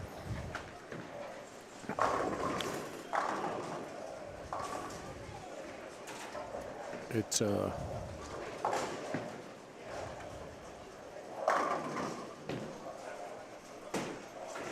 Nice finish there from Taz. Another ball change there, but 3, kind of carbon copy like shots. yeah, that was punching out to get to 178. So again, when you look at the big picture, minimal damage, and you're in that 180 zone. But yeah, if you can't keep it to that as a minimum, and catch your 220 pair or in some cases 240 pair. On occasion, yeah, we've had 250, but it looks like over on 3 and 4. 18. Got 240 left for Aaron Yamamoto. And same thing, he moved in. Pretty good pitch, liked it. So yeah, he's going to post 240 this game over there on 3 and 4. So games are. Again, it's one of those things of, and I talked to Jacob Buttriff, while I was wandering the concourse there, and he asked me, he's like, Slum, what do you see? And I said, honestly, bro, it kind of reminds me of old school U.S. Open, kind of that thing I mentioned earlier. And he looked at me and he goes, you're right, like Carolier. And I go, oh, there we go. From back in the day, for those who don't know, obviously we had plenty of U.S. Opens there at Carolier, but it was that deal of, it was one of those things that, and what's unique about that is we're starting to see it a little bit, I think, now. As that pattern went throughout the week, it was always the deal of, and we're seeing it now on a few of these pairs in front of us, guys have noticed they can jump out and play straighter. And that would always be the case on the immediate fresh. You kind of, like I said, you had that tube, it would develop, you could chase it left, but you have to get your ball to tumble and kind of go end over end and not have too much axis rotation. You can't have it too much coming off of it sideways. Like, you have to get it going forward. And you can control it, into the 1-3, or even if you kind of cross over. But then, just as a reference, those old U.S. Opens, it would be the deal of, as the week went on, the Norm Dukes, the Walter Rays, the guys could play straighter from out, had a little thing. And they could keep it in play. Because the spot going left, you're going to have that friction. It's a matter of if you can control it. But if you're good enough at playing straighter, obviously we're watching, Kyle and GT Chime play there. GT's going to, some bad hits, but he's looking at 180, unless he picks the 710, which could happen. With about to happen right now. With the bouncing around we've seen. It's about to go down. Is it? No. Nope. But it's a deal of you got to be super accurate from out there if you're going to play up it and kind of fit it in there like a Norm or a Walter would do. Not saying it can't be done. I'm just saying that you've got to be. I don't see any of these guys being that superb accurate from straight up the lane. So I think there's, like I said, you just got to get your ball to tumble and do the right thing down lane, but moving into, obviously 20, 25, even 30 in some cases for some folks. There's room to play in there. Like that shot, that shot right there, that's not a bad look. I can't remember that guy's name with the That was Kyle, I Rick believe. and Morty shirt. Yep, Kyle Abbas. Yeah. Like he's got a decent look because the way he gets his ball to kind of tumble and face off the back of the pattern. He just bowled 209. Clean 209. Even with the 3 spare in there in the 8th. You know what I'm saying? So it kind of falls into that, if you're looking at a reaction, that's not a bad one.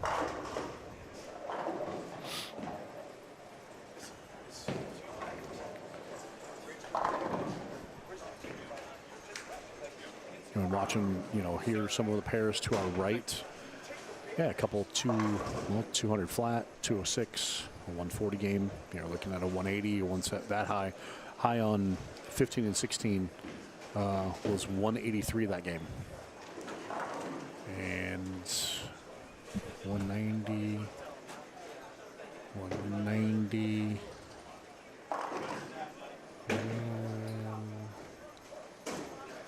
Looks like Adrian can actually get to 2-0 on her pair. She would be high on her pair with 2-0. Next pair down from that, high is 210 and 180. Yeah, so again, the scores are, there's nobody going gangbusters is going to run away with the squad, I don't think. At least not right now.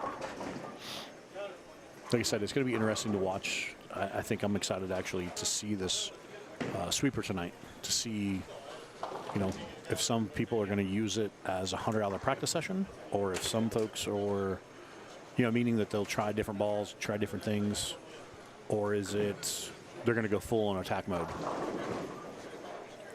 And again, obviously it's 1,500 to win, so obviously you want to win, but at the same time, you also want to give yourself maybe a little bit better chance at the grand prize of $10,000 at the end. Big thanks to all the sponsors here at the Agent Ong Open. That includes, of course, Team Agent Ong and My Home Group, Create Proof Print. Of course, those first two, those actually Create Proof Print too as well, all involved with Carl, Realty Squad, Unwind Wellness Redefined, WeSpeakWifi.com, it's the internet service provider here this evening or this weekend. Travel 24/7, Brightside Catering from Chef Adam Allison, Mark Powell, Bellbank Mortgage, and then others include I Am Bowling, Angela Ziebert, swim instructor, EVFB, that is East Valley Fans and Blinds, Bowling Dynamics, shout out to Dave Cirgliano, Ramsey Auto Center since 1977, and Burke Brothers. So now the question is, did Cortez learn anything? Like you mentioned, he threw the back 3 to get to 178. Starts that game. I was 10 back over there on 7 and 8, so it was a pretty good pitch. Looks like he finally got into the bigger ball to help get it rolling and blend it out a little bit.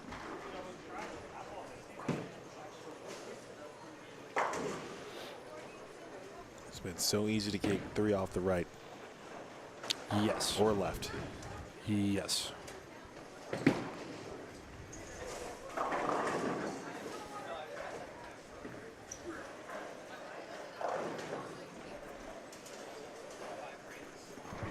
Jeff Hirschau can't hear us, but he is bowling. We appreciate you, Jeff, for stopping by. Bowl well. Yeah, Juan, this, there's more players. And then you look at some of the names certainly bowling, you go, okay, we know they can score. I am a little surprised at the scoring pace, though, with one player being plus after 3 games. That was a little, yeah. Andrew Kane was plus 33 after 3. We'll find out. We'll see what he had that game, but it's one of those things. Like I said,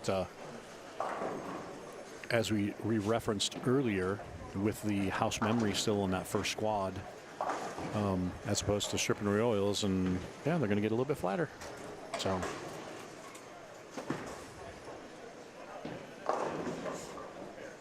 Patrick Martinez. Talking about black clouds.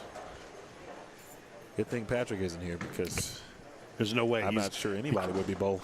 I don't know if my hot streak's pretty hot today. I'm on fire today. What you've been doing with this cloud situation. See, all I had to do was talk about Cortez, and my man goes straight to the face. So it worked out well. Appreciate you as always, young Patrick. I hope you're doing well. Had a chance to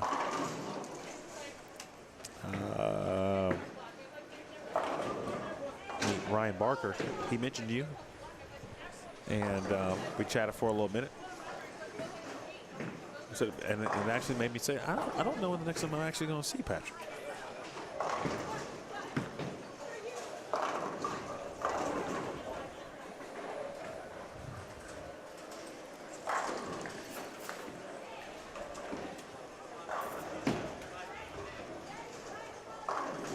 All right, Tim Simonis, Michael Johnston. Jess has been waiting to see Tim up close. He started this block very well with 248. Had some ups and downs, 150,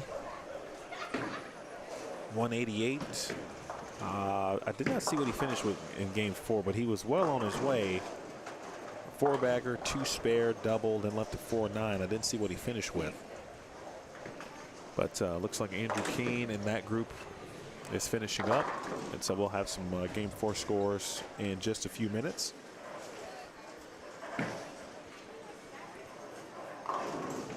Oh, you're right, Patrick. Good point. We've really seen some bad breaks this squad. Yeah, well, I mean, man. And do you call them bad breaks, or you call it? I mean, it's all in reference to I think the toughness of the pattern, and and in reference to what we refer to as bad ball reaction. If your ball's not seated in the right spot, it's gonna do some things that's gonna confuse you, and as opposed to maybe getting something a little bit more flare or taller core to kind of get it to tumble and do the right thing. I think that's what some of these bowlers just have to kind of figure out. Because it's definitely going to be, I mean, shot making is going to get rewarded. But, speaking of, I mean, that was 3 off the left. you referenced it just a few minutes ago. And it's like so easy once you, like I said, you get it out. If you miss that little slot or that little tube that develops on either side of the lane, right side or left, 3 off the outside is definitely a thing. So I see Greg Thompson Jr. He's still playing out. Was using, I forgot what he was using earlier, but now he switched to a urethane ball with some surface. And yeah, I mean it's through the face, almost carried it, left a 3-pin. So yeah, it's going to be a tough, like I said, the deal from out. Kyle King's trying to make it work, and I just don't see it there. You got to have a certain tilt roll release to kind of make things work in certain spots on this pattern.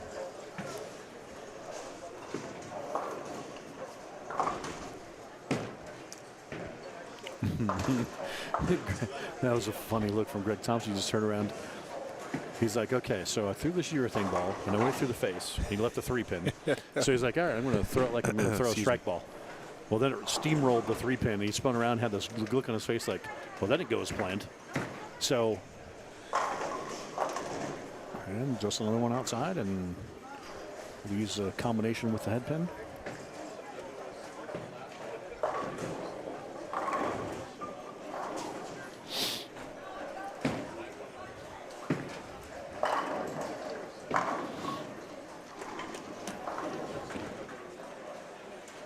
So momentarily, folks, we should get a scoreboard update as that pair down here, the couple pairs down here to our right have caught up, or I shouldn't say caught up, but finished the 10th. And we got some folks ready to move into their, is this the start of game 5? This is the start of game 5. All right.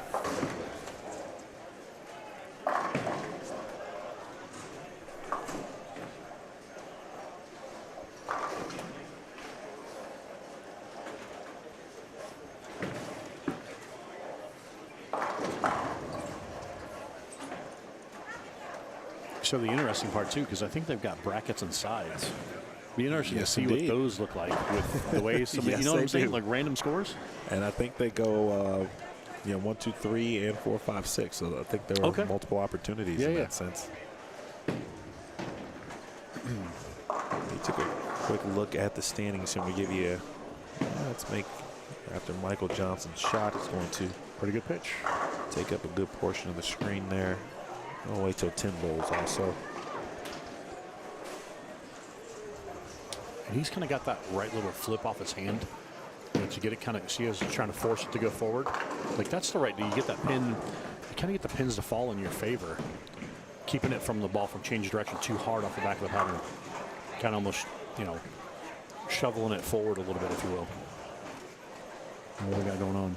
So Aaron goes past him with that 240 game. Excuse me, Aaron now at +7. Yamamoto. Yamamoto, excuse me. Andrew Kane now -4. He shot 163. Tim Simonis and Kyle Abbas at -5. They are tied for third. As you can see, Brian Halen is 15 there. Justin Sims, who we're watching on 11 and 12. Right there with Adrian Hare, Greg Thompson Jr., and Michael Dragon. Now that's your top 9 there. And again, if you're looking at the standings, there is not a set number of advancers per squad. It is a beat the board situation. So after the end of squad 8, which is going to be Saturday evening, there will be a projected cut number that will be announced, posted, etc. And then at that point, obviously, players will know where they are, where they sit in reference to that number. And then they will obviously then determine if they are going to bowl the Desperado. Correct. The final 2-game sprint to advance to the Cashers round on Sunday morning. Which I got to think that if you're close, I think there's going to be plenty of folks that take advantage of that. But again, that's part of that adds to the excitement of this event of, you may feel that, oh, hey, I have a pretty good look or pretty good deal going. And then when you get, another day and a half goes along, all of a sudden your score may look golden, or it may look like, oh, I probably need to bowl again because that's not going to hold. You know what I'm saying? So that's kind of the part of the waiting game for stuff like this, Right.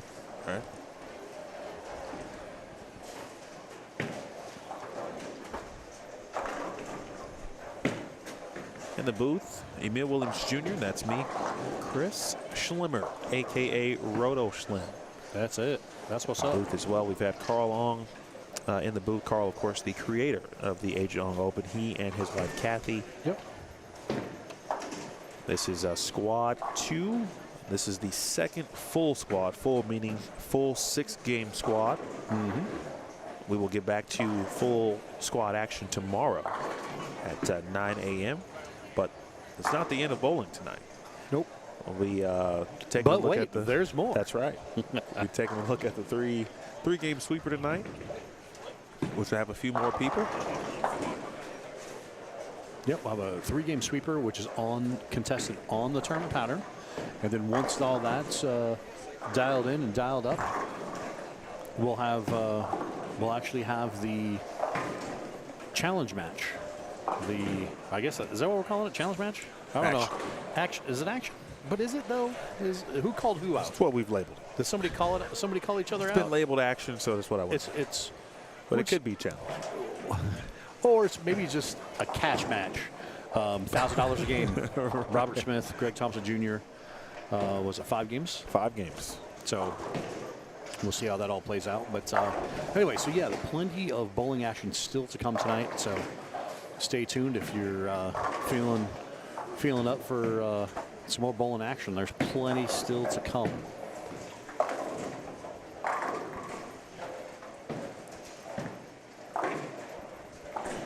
So the exactly what we talked about with Greg Thompson over here, the urethane experiment didn't last long.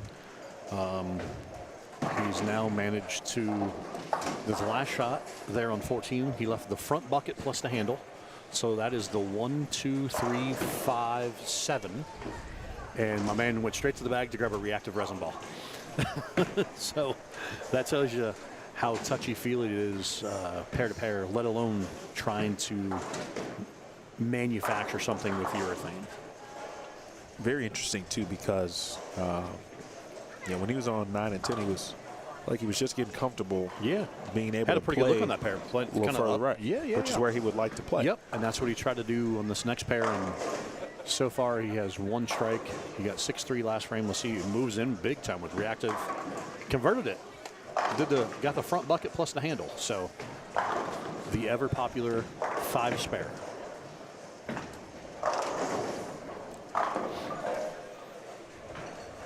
A little bit of some unfortunate breaking news. Due to unrelated health issues, both Sean Rash and Pete Weber, who were both scheduled to compete this weekend, had to withdraw from the tournament. So those are you looking at or looking for Pete. I know, and Carl did a great job of kind of spotlighting, varying players who are going to be competing, and those Correct. two Yep. were going to compete, but both with unrelated health issues, they unfortunately have had to withdraw. Yeah, and obviously it's for both of those guys.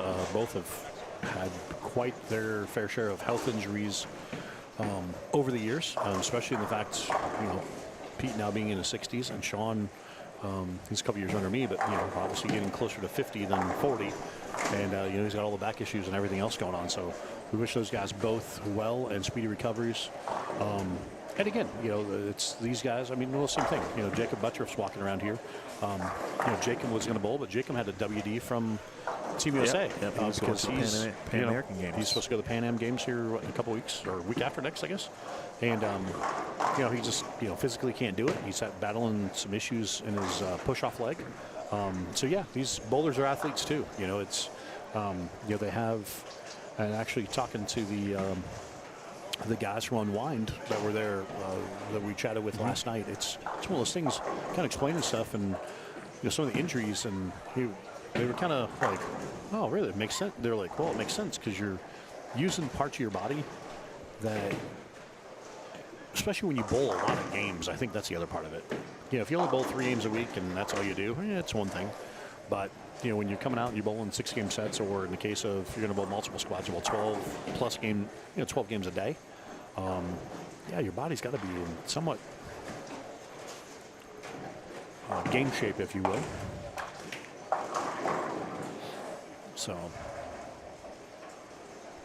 but yes, it's unfortunate. Yeah, we're losing those 2 guys, but in the same token, we do have some other superstars playing in. Like we said, we find out today that Anthony Simon's going to come over and bowl this weekend. So we're going to see a Simo, one of the top players currently on tour, who had an amazing year. Along, like I said, he was just in Utah last week. You mentioned that this morning, right? Yeah, him. Simo is bowling. He is a good bowl, yes. And it's a deal of when you look at the season that him and EJ Tackett had on the PBA tour.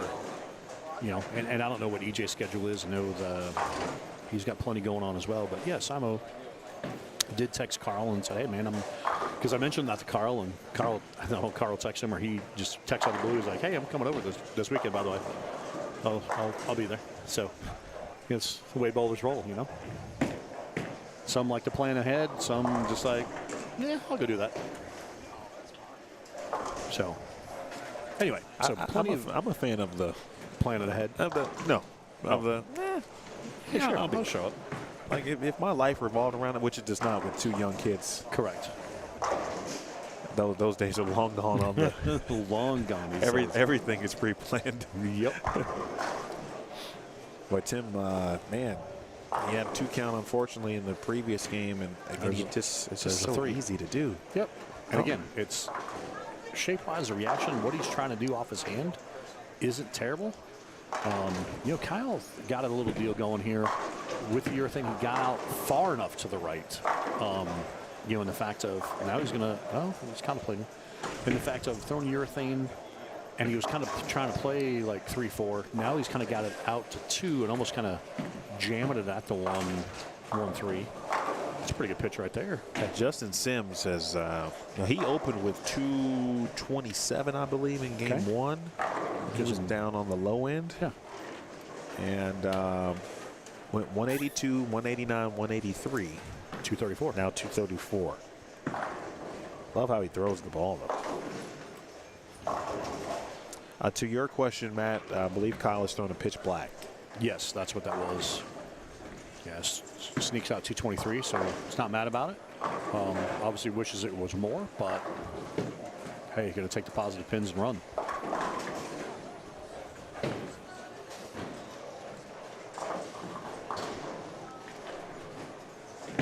Just looking down here to our left, and again, out. There's be some struggles down that way to get to 200 in those pairs.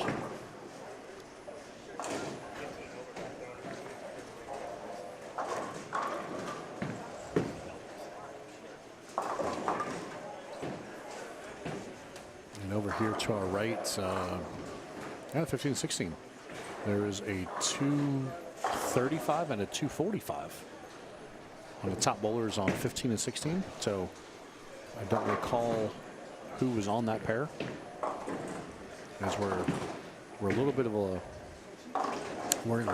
weird lag. I guess we had some issues up there on the high end because this end pair down to our left on 3 and 4, they've still got 3 frames to go. Up here on 17 and 18, they're only in the 5th frame. So we got they're 5 frames behind. There are a couple of pairs with 2. Yes. Or I should say that end up with 2 based on, how everyone's moving. Yep. Yeah, and those actually end up being here side by side. But yeah, we just had some issues down this way. I think there was, I don't know if it was scoring or something happened down that way because 17, 18 is through 5 frames, 19 and 20, they still got a couple frames to go. 21, 22 still got 4 frames to go. And 23 and 24 is actually finishing. So yeah, we're a little staggered down here. So this last game is going to be a little bit of a different. I don't know if I'll have to wait to see who's. Although we should be pretty smooth here in the middle once these guys get done ahead of us. So, oh, look at that. So Tim on the fill doubles and then goes 3, 4, 7, 10 on the fill. Almost 5 through the middle, but ended up being 4-ish.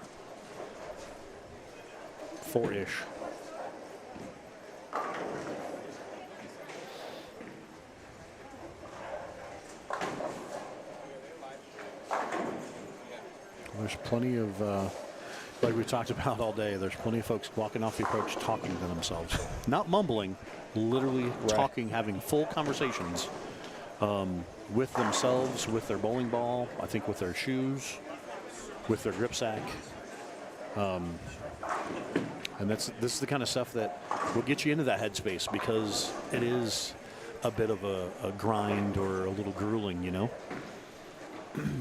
It's not one of those stand here, throw it that way, and watch the pins fly. You have to think a little bit more, and you got to execute a little bit harder. It can get in your head. When you see that on in your role, and you've been on both tours to some capacity and working with players, obviously. When you see that, like what you just described, but you're working with a player in this scenario, and every player is different, obviously. Absolutely, so the methods will be different. True story. What are the similarities, despite how you need to communicate it per player? I think exactly it, because personalities are so different and communications. Every bowler's different, right? Especially when they're in a heated battle and when they're in competition. I think the big thing is helping them, I think, understand the situation. The common, explain to, and it didn't matter who it was when I was out there. Hey, by the way, need you to relax for a minute. Let's step back, take a breath. Big picture. Man, in some cases, you're going to have that 170 pair. But for all in all, 180, 190 is going to be kind of good. And we're going to take advantage of those pairs where we can get to 220. And that's kind of the, I know we kind of beat that dead horse all day, but it's what it is. As we're watching, well, prime example, Dragon, I mean, he had 250 and then backed it up with, barely got to 180. Right. And so it's a roller coaster, and there's ups, there's downs, and how you control that emotions.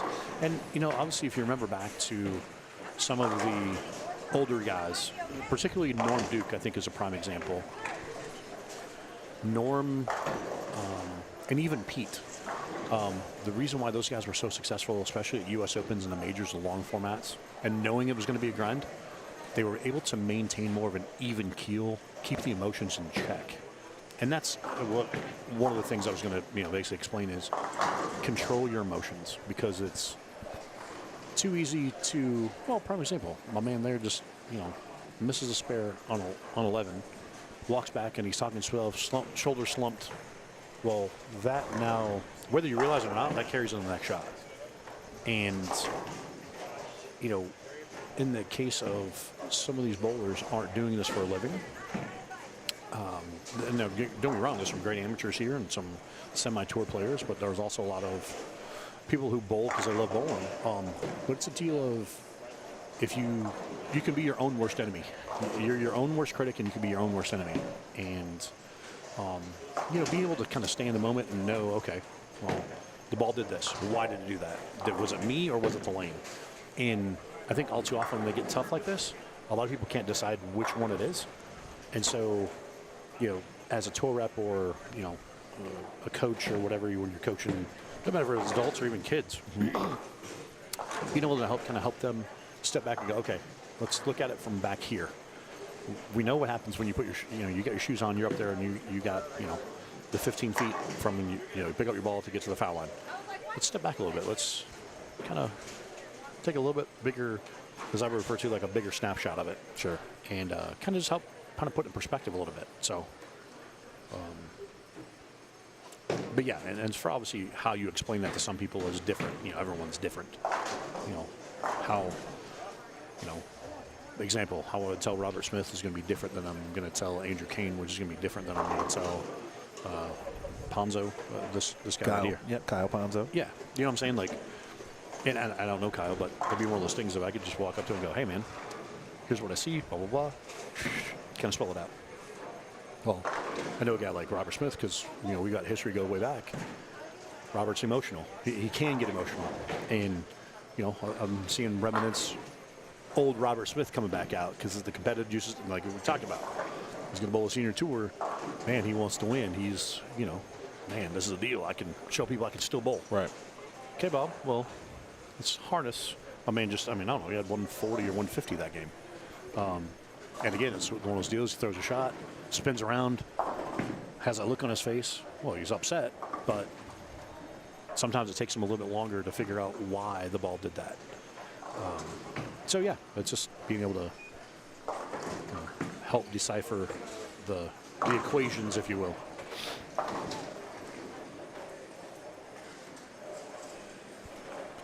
Well, Steph, the goal is to educate, and excuse me, especially when you have someone like Schlim, in the booth. It's my job to take advantage of his knowledge for your sake. No, and that's what, and we've talked about bowling, bowling being family, but it's always I will tell folks, and I still to this day, bowling's a never-ending learning process, and I will tell you, and I've said it before, and I'll say it until the day I die. If you ever meet somebody that says they know everything about bowling, run the other way, because they are blowing smoke that you do not want. Because it's just a never-ending learning process. We continue to learn, and those of us who have been in the industry a long time, whether it's, from the bowling, creating bowling ball side, but it even gets into the coaching side. There's so many aspects, and I can't count the number of times of, just situations. And it's all about communication, exactly what we talked about. A prime example, this came up not too long ago. Lindsay Boomershine. Lindsay won the Queens this year. Her first title, happened to be a major. Hank was there. And one of the last things that Bill Crispin was working on before he passed was giving a magazine presentation, like the frame. You saw that big thing. Great. But Lindsay, the feeling of, she gave me a big hug. She goes, hey, thanks for all our sessions downstairs. Now, Hank's one of the smartest human beings I've ever met, and Hank is a fantastic coach. But there's been times over the years where it's like, hey, man, can you watch my wife throw some shots? And there's times where I could communicate the same thing, but it comes out a little differently. Sure. And again, it gets into the husband-wife thing and all the different stuff. And I've seen it too many times, even on my travels, where a pro shop will be like, hey, I've got a customer, can you watch so and such? Oh, yeah, no. Pro shop person will be like, I said the same thing. But sometimes you got to present it a little differently, or draw focus to something else to make something else click. So, like I said, it's a never-ending process, and don't get frustrated.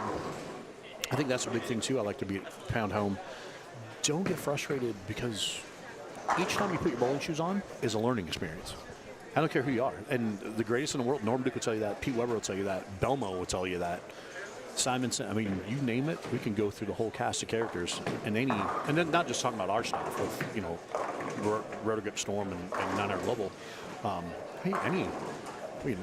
Even the greats of the game, guys I've known for a long time, Walter Ray, Parker, Jason Couch. Man, and there were times we just have conversations just hanging out because we're friends. And it's like, talk about this or that, and something comes up and you're like, oh, well, did you learn anything, this and that? Oh, absolutely, I learned. And I remembered that, this did this, or how come this did this, was, well, I was the cause of that, or I missed a move, or I missed something. So it's a learning experience for even the greatest in the world. So you mentioned sometimes you basically take a different route to get to C. Yep. So instead of the A to B to C, or you mentioned specifically said you focus on something else to get you back to what the end goal was. Yep. I really like that. That makes so much sense. And because kind of resets you mentally. Reset you mentally, because sometimes we as bowlers, like I said, we're our own worst critic. And I can't count the number of times, like, somebody's like, hey, can you help me? Or somebody's like, hey, I need help, a pro shop person or whatever. Right. And it's like, oh, we've been really focusing in on this. Well, then when you watch that or look at that and go, yeah, but why are you focused on this and not over this over here? Well, then they'll kind of stop and think about it for a second. They're like, well, I guess I never really thought of it that way. And I'm like, okay. Right. So let's step back and look at this over here. Whether it be, it could be something like the second step or the push away or something. And then the other thing take care of itself. And they're like, how'd you do that? Why does that do that? And I go, because you were so focused, so dialed in, the other stuff to get to that point was getting neglected. So you've got to, there's a lot of working pieces and parts.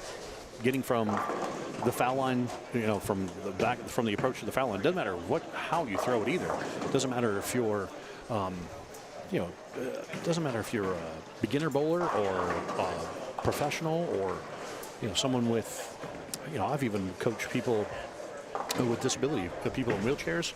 I remember back when I was a kid, I used to drill balls and help. We had some blind folks that would come in and bowl every week. They didn't bowl league, they just bowled every week. We had to put the handrail up, and they come in, fit their bowling balls, drill them, and it was all feel and sound. Right. And I think that's maybe part of what helped me kind of grow into what I've done over the years too, of, man, if you can help somebody who can't see and they're using a handrail and they're just going by soul to feel. And it was awesome, because some of the guys and girls that I was helping at the time, we're talking back in the 90s, before the technology we have now, and it's like they could throw a shot and they're like, oh, I left a 4-pin. Couldn't see it, but they knew that's what they left, based on the sound, and they've been bowling for long enough, and obviously 4-pins are kind of one of those leaves. Or a flat 10, right. Or even like a bucket. People who bowl quite a bit, that's all they do. Like, yeah, you learn what the sound was. Like, you could not look. You're like, oh, that's so-and-so left 2-8-10. Like, how'd you know that? You weren't even looking. Well, so it's being able to tie all those pieces, parts together. And again, it's nonstop education. And that's the only way we keep the sport fun. And because there's nobody that's perfect. Like if everybody mastered the sport of bowling, it would be zero fun. Yeah, it is a never-ending. It's like that never-ending story. Uh-oh. See, I knew karaoke was coming out. All he had to do was talk about going to the Guitar Center, and now all of a sudden he's singing. I knew it was going to happen. It was coming out. It's me being a little. I'm not under the weather. I'm not as bad as I was earlier in the week, for sure. Still congested, but it's not nearly as bad. I don't have a headache, which is great. Okay. So I can sing a little bit of a tune. All right, here we go. So by tomorrow, what he's saying is by tomorrow night, songs will be in full effect. The concert will Very start possible. whenever he wants the concert to start. Speaking of concerts, Justin Sims Yeah.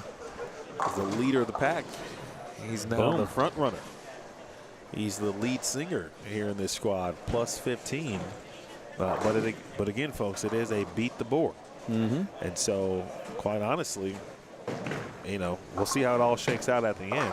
But yeah, even though he leads the squad, or say he happens hypothetically to lead the Correct. squad, doesn't mean that's going to be enough. He is come not. the That end of does the- not end of the guarantee him week. a spot into the cashers round. That number is to be determined based on the final entry count. But there will be 24 players who will advance to match play after the cashers round. Again, that's on Sunday morning. 4 games the cashers round. Pins will not carry over to that cashers round. And then we'll get into match play Sunday. Again, we got a long way to go and plenty of squads obviously left before we get there. But I really like what I've seen from Justin Sims today, plus 15. And again, for the last couple of games, we've had one person, whether it was Justin Sims or Andrew Kane, for example, or Aaron Yamamoto for a game, B+. The only person plus this squad. The one thing I was going to say, too, when you look at his scores, his low game is, 182. Yep. So that means he's keeping it in play, filling frames for the most part. He had a 6-3 there in the fourth, but, he's still got a chance to fill this game out. But that's a prime example of, he's plus small, but he's leading the squad, but he's kept the lows at a minimum.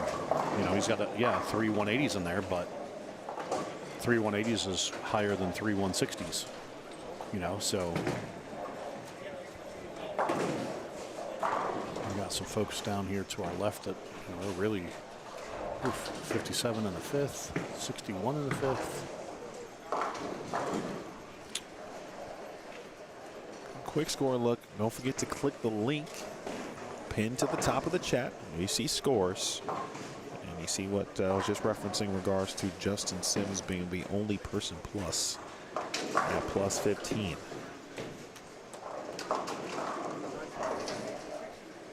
Linda, to that point, from kind of from a beat the board perspective, you can kind of count the names on the roster, and I don't have a final number, and we won't have a final number until Saturday evening. Yeah, because right now, currently, we don't know how many signups are going to be, how many actual physical unique entries. I know that, like Carl said, he's been getting messages even today of more folks that are going to come in tomorrow or Saturday. So until we have that definitive number of entries, it's hard to predict. Yeah, I think how many. Saturday is going to. I think Saturday will be popping like a normal event Saturday. Yeah. Oh, for sure. Especially in this situation where there are multiple squads and multiple opportunities to compete. It gives those folks that the initial opportunity to not miss work, or do not have to miss work, or maybe got to take the kids to school, like all of those things, where they can still make the trip or the drive, and still bowl 2 squads potentially on a Saturday, and not including the Desperado if they chose to do that as well. So while there are roster or squad assignments, if you will, those who have paid already and requested what squad they want to bowl, and you can see those on tournamentbowl.com under the Agent Ong event. Click on roster, and it'll take you from this morning all the way until Saturday night, basically, on those who are in. But there'll be plenty of walk-ins between tomorrow and that's Saturday. the whole thing of, even though that, like you just referenced where the roster is to see, that's not to say if all of a sudden 5 or 10 or 20 more people walk in tomorrow morning, just before the squad starts, like, hey, can I bowl? Well, yeah, they can bowl. I mean, Yeah, absolutely. they're not going to turn anybody away, you know. So we got the lane beds here at Bowlero Kyrene. And shout out to Bowlero Kyrene as absolutely. well. I want to thank J.J. Newell, the general manager here. Bobby is not the mechanic here, but he is the most, I would say, well-respected, most respected of what he does. And he's got, I think he said 7 centers in this area that he is kind of responsible for. All but right. he was here yesterday helping us get settled in, or helping me specifically, along with Carl. He was here very early this morning, making sure everything was set and ready to go, lane-wise, machine-wise, as well as his staff and crew last night. So we appreciate Bobby and all of his great help. And again, Bowlero, Kyrene, and the entire staff. Met many of them yesterday, and they've been nothing but great. And we appreciate them. And so to expound on what we've kind of been talking about as far as playing the lanes and doing different things, like I said, Kyle King had trying to force the urethane. Well, he finally got far enough right. So he's down here now in 15-16, and he's actually got strike, spare, 4-bagger. So, and again, he's throwing the urethane, still throwing that pitch black. Move farther right to kind of jam it more at the 1-3 to help it kind of get up the hill, because you've had all the reactive balls kind of, I guess if you will, splashing the oil down lane. Not necessarily sponging up, but kind of splashing it. So we'll see if he can finish that game off in some capacity. That was a good shot there from Matt Gogan. He's from Phoenix. Let's see, this squad, we've got 31 players. We've got Andrew Merrill from Kansas. And I'm speaking of players who are not from the state of Arizona. Jason O from Plymouth, Massachusetts. Let's see, Brian Hare, and of course Adrian from Rio Rancho, New Mexico. Ryan Barkers, we talked about, from British Columbia, Surrey, British Columbia. So he is from Canada. Canada, eh? Yeah, Chandler from just outside of Las Vegas. Of course, Henderson. Justin Sims, who is currently leading from Pocatello, Idaho. Pokey.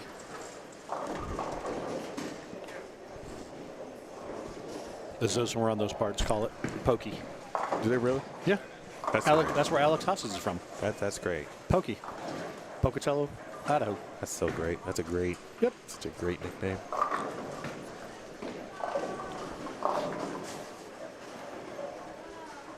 And actually, what's funny is, so back home where I'm from in Southern Illinois, outside of St. Louis, we have a town, from Troy. There's Pocahontas, Illinois, where Gretchen Wilson was from. Get out of here. The singer.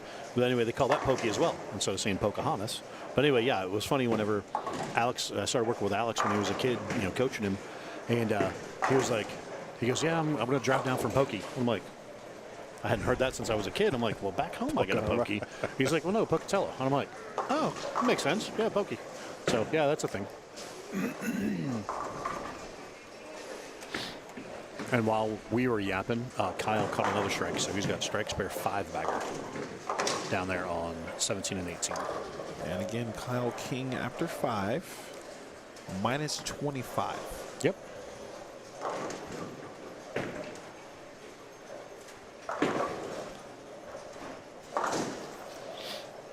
And again, this, because he didn't bowl the morning set, so this is his first set. So it'll be a thing of, he's using this as maybe this is his learning squad, see what he can and can't do. I believe he's going to bowl a sweeper tonight. So, but yeah, it's all. I talked to him last night. He was in the right mindset, knew what he wanted to do, knew how he was going to use his bowling today. Yeah. He's had a rough go of it, you think, from, obviously known him since he was a kid, junior Team USA, and all the, again, like we were talking earlier, health issues. Yep. My man's battled some health stuff, and, he's been with Rotogrip, been with our staff for a while now, and there was times where, he reached out to me, and he's like, man, I don't want you to be mad at me. He goes, but I just can't bowl right now, my back, and then I go, dude, why would we be mad at you? Like, you physically can't bowl. Don't be upset about it. You just got to get, catches the crossover. That was huge. I said, and it's always one of those things of, your health is first and foremost. If you can't do what you love, you got to figure out how to get your health, whether it's a back or a knee or a leg or an ankle or whatever the case may be, so. This technology is too new for me. This technology is 20 years old. It's like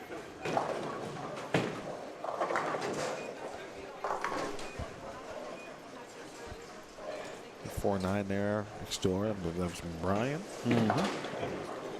Score correction needed. Good shot there by Adrian. Oh, a good shot. Big double. This is game 6, folks. That's it. And it looks like in our viewing range, everything down here is going to be about done here in the next 3 to 4 frames.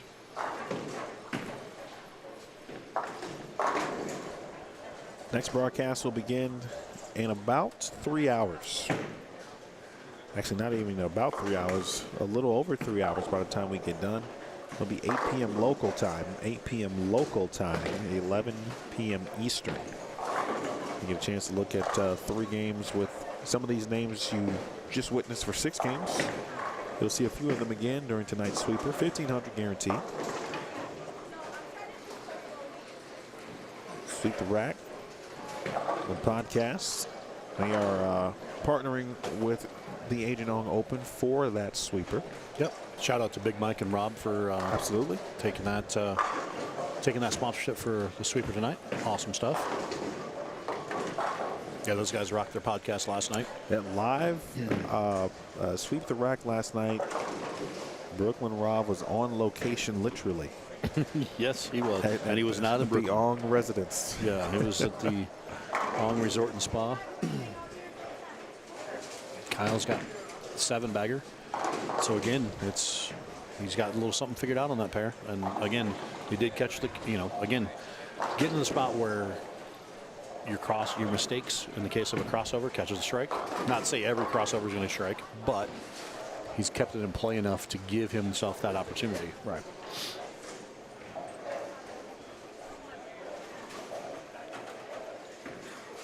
And let's see. Good down there. Aaron's crossing with GT, and Yamamoto's actually had a pretty decent game this game too.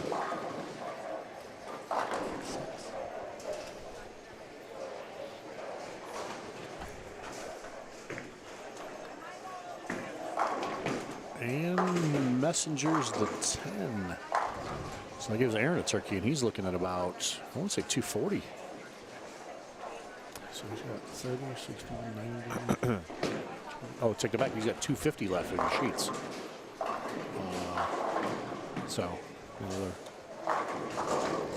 Oh, hey now. Pretty good pitch. Shot there by Chris. I had a chance to chat with him a little bit last night as well. Yep. Elkin can punch here for 169.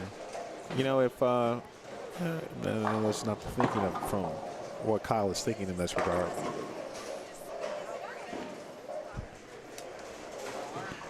And if he does punch out here, yeah, where's he sitting right now? Where was he sitting going in this game? Minus 25. Okay.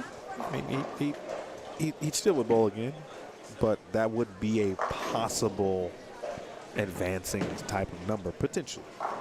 It would be right around what Carl was looking for in a cut number. Correct.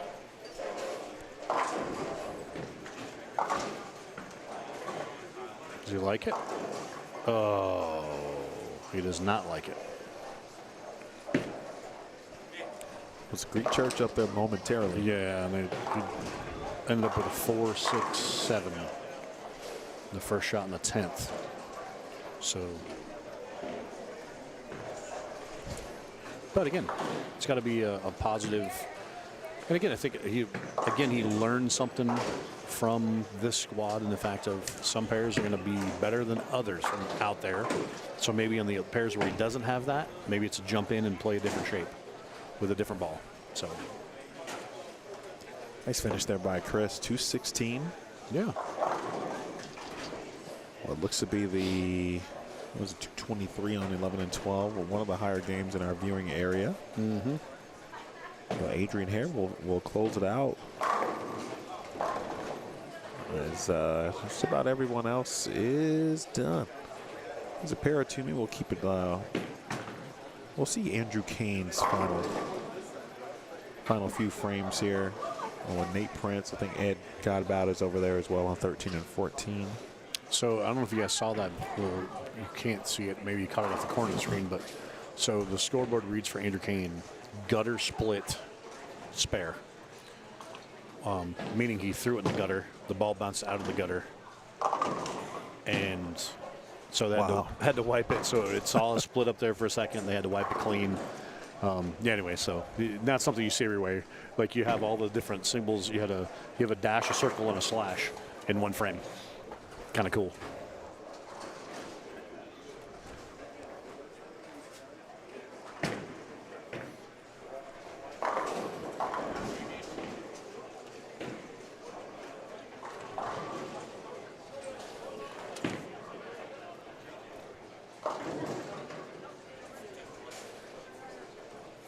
All right, 176 there for Adrian. We'll do a quick pan.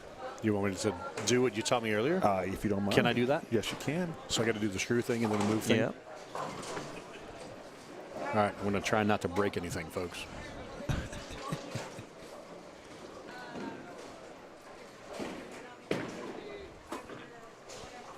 Okay.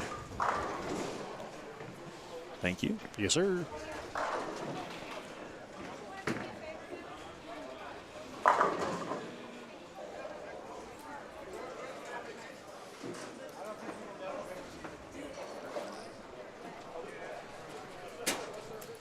Man, what a difference in a squad, right? Yes. It's gonna be eight 6-game squads Yep. over the next couple of days. Each one of them, they were going to be different either way. We all know that. Correct. But they could be like extremely. There could be some extreme differences from one to the next to the next to the next. Mm-hmm. And we've already seen it with just this morning and here this afternoon. That is correct, sir. And again, like we talked about this morning, we only had 2 re-entries from this morning to this afternoon. So, again, these were all people seeing the pattern for the first time. So that creates a totally different, I think game plan strategy. Like I said, the one thing that I noticed from the morning squad to this afternoon squad was this morning used a lot more surface than this squad did. And again, that's to each their own, however the bowler sees it or whatever they're trying to do. So, yeah, like I said, this is the start of the strategies and how do I get my spot into the finals is what the plan or the thought process is now. Oh. Better shot from Andrew Kane there. Andrew can max at 189. Ed Godbout with a single pin to deal with. Makes that would put him in a max situation at 180. Mm-hmm. And Prince can finish in the 120s.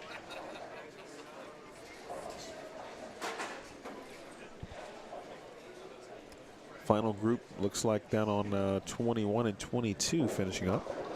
So one thing to bring up is, and I think it's Chad who was just finished on that pair, and I think he was the bottom left. So he was low on his pair with 210.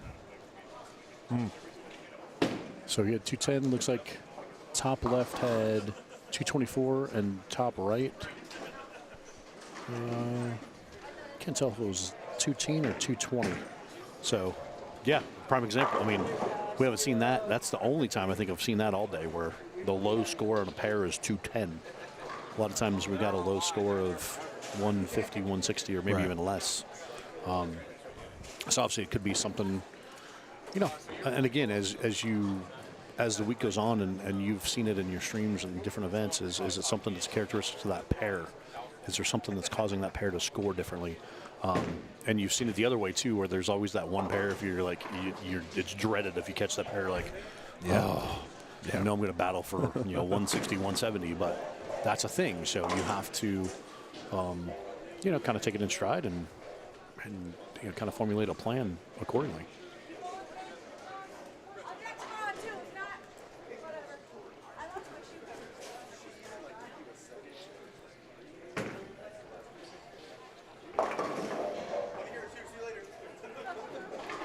Well, this block started really well for Andrew.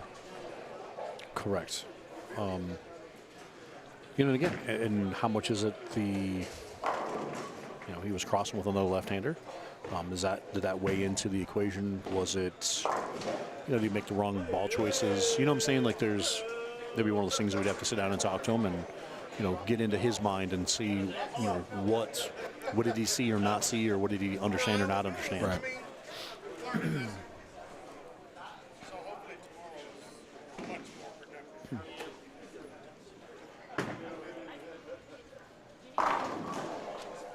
Pretty good closeout pitch there, and that is the final shot of the afternoon squad here at the first annual Agent Ong Open.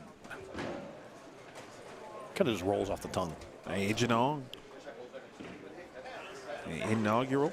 Let's take a quick look at the standings after 5, just to give you an idea as those score sheets are being tallied and turned in. Mm-hmm. We will have. We probably won't have the updated Game 6 standings by the time we head off the air, but you know where to go. TournamentBowl.com.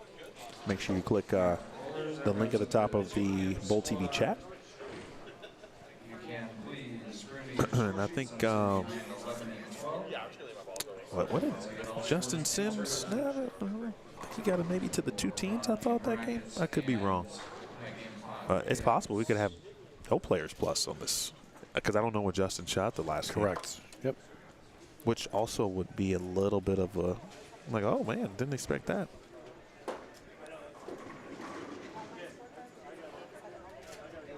And before we head out, of course, big thanks to all of our sponsors here. And Team Agent Ong and My Home Group. Great Proof Print, Unwind Wellness Redefined, WeSpeakWifi.com. They are providing our internet connection here for the Agent Ong Open. Travel 24/7. Brightside Catering from Chef Adam Allison, Bellbank Mortgage, Mark Powell, also I Am Bowling, Angela Zeber, wonderful swim instructor, East Valley Fans and Blinds, Bowling Dynamics, Ramsey Auto Center, and Burke Brothers. Well, Slim, an interesting squad to say the least. We'll get back into 6-game squads tomorrow. Correct. Tonight we've got a 3-game sweeper, kind of a mini sprint, if you will. Yep. Many players, as you just talked about, how will they kind of define this sweep? $100 practice session. Obviously you want to win because it's $1,500 on top. Right. But will some that maybe struggled on this today, before they enter another squad, go, man, I need to bowl the sweeper tonight to see if I'm giving myself the best opportunity in the coming days and coming squads. So, yeah, it's a there's mental capacity and strategy. Yeah, some people want to do the best they can every time they bowl, but others are going to look at it as, I'm going to use it as a practice session. So, to each their own. And Cap Dax, thank you very much. Plus 28 for Justin, so that was him with the 213. As I was looking at the final scores there. So we believe he's probably the only player plus without seeing what happened on the higher end there. Very, very interesting squad. But we've got 3-game sweeper tonight, sponsored by Sweep the Rack. The Sweep the Rack podcast, but the Sweep the Rack sweeper yes. at the Agent Ong Open again tonight. That's a tongue twister. It is 8 p.m. Sweep the Rack sweeper. 8 p.m. I think Jeff, Rob's brother, called it Sweeper the no. What did he say? Yes, Sweeper the Rack. Sweeper the We Rack. should have called it that. There we go. Perfect. And I was just thinking this thing of Carl's deal of AO squared. Yeah. Agent Ong Open. It's AO squared. Yeah. Or however we want to spin it. I like that. Yeah. Could work too. All right, so that'll be at 8 p.m. local. And then, again, immediately following the sweeper. So somewhere we will leave around 10:30-ish. The action match between. I don't know if it'll be that late, though. Like it's those, me and Carl were talking at lunch. It's one of those deals, right. 3 games, and based on how many people show up to bowl, 8 o'clock. I mean, It does depend on the number of entries. For number the of sweep. entries and how they decide to do the cross and the number of people per pair. But, maybe. And they are. And the one thing is for that cash match or whatever we're going to call re-oiling the it. lanes. They are going to re-grease the lanes with the lane Zamboni. So they're gonna re-wax them. So yeah, those guys are going to be bowling fresh in their $1,000 a game match. So so we were talking about, Carl mentioned that, and obviously you mentioned it earlier. My man with the plan there. updated. So before we go off the air, let's get to the final standings. Scoreboard, please. Appreciate you, Theo Duthay. Best hot dog cart in town, folks. That's it. I heard about that. The hot dog cart. Yeah, that's Theo. He's shaking his head. He goes, yeah, that's what's up. All right, let's get that on your screen before we head out. Andrew Kane is don't stick your finger in your eye. It's not that bad. What's that? I said don't stick your finger in your eye. You all right? Might help if I couldn't see. So Andrew Kane here in front of us. That was a big exhale. We'll just go with that for those listening at home. Yeah, we'll go with that. Look at that. Kyle King, that sneaky game, that last game. Actually, the last That's right. couple games. Forgot about Kyle. Look at that. I mean, so it's the deal of, 210, 220, 240. And that 240 could have been 270, or actually 280. Yeah, he had 280 board. max out there on that end. So ended up with, well, what's that? Oh, Kyle's got the 0. All right. So you got 4, 0 or higher. See? we went one player plus for 3 games today, maybe 4. And we end with 3 plus and 4 even or plus. Yep. Again, marked by Justin Sims. I really mentioned it earlier, really like his game. Obviously, don't think that score would hold. We'll probably see him again on the lanes at some point. And I'm very much looking forward to seeing him bowl again. Absolutely. Especially based on what we just saw from him. Yep. Obviously, he had a pretty solid look. Games 2, 3, and 4, or 2, 3, and 4. Who knows? Not sure. Pairs, whatever. But I think he's got a good blueprint on what to look forward to. Kyle King plus 20. Again, you mentioned 214, 223, 245. The last 3. Aaron Yamamoto had some moments. He shot 243 in game 4, 224 in the end, 170, 160, 2-0 in there. And then Kyle Abbas, 227 on the end to get him to even. Good stuff. And I appreciate that fun fact too, Bo, by the way, before we head out. He said Justin, before moving, was the manager at the bowling center Robert Smith's pro shop is in. He's very talented. We're talking about the Robert Smith that we've been talking about today, Bo. I'm assuming so. And if that's the case, that would be in Cali, right? Ventura. I don't know where Robert Smith's pro shop is. I'm assuming it's in Buena Lanes. I don't know where he's at now. I mean, I know originally from Simi. I think he still lives in Ventura. He's back in around that zone. And I think he still bowls at Buena. I don't know. He's got the hula bob thing going on. Long hair, flip flops. My man. I have to ask Hula Bob where his shop is now. And we can show those details for tonight. I mean, obviously he's going to bowl the challenge match. That's right. Guessing he's probably going to bowl a sweeper as well. Because again, get a chance to get at the $1,500 top prize of the Sweeper the Rack event. Buena Lanes indeed. Fun fact before we go off the air too, Bo. I learned about Buena Lanes and Ventura, California from 2 very good friends, 3 actually, who were teammates and still friends of mine. Ryan Council, Mark French, and Jason Dutch all went to Lindenwood. And they would tell me numerous stories about Ventura and Buena Lanes. And so I feel like the firecracker shootout used to be in Buena Lanes back in the day. I could be wrong. But anyway, California dreaming. Shlem, appreciate you. I was totally thinking of a different song when you started singing California. I'm California love. I was going to say, We can go California there, love too. pops in. Yeah, I mean, I'm versatile.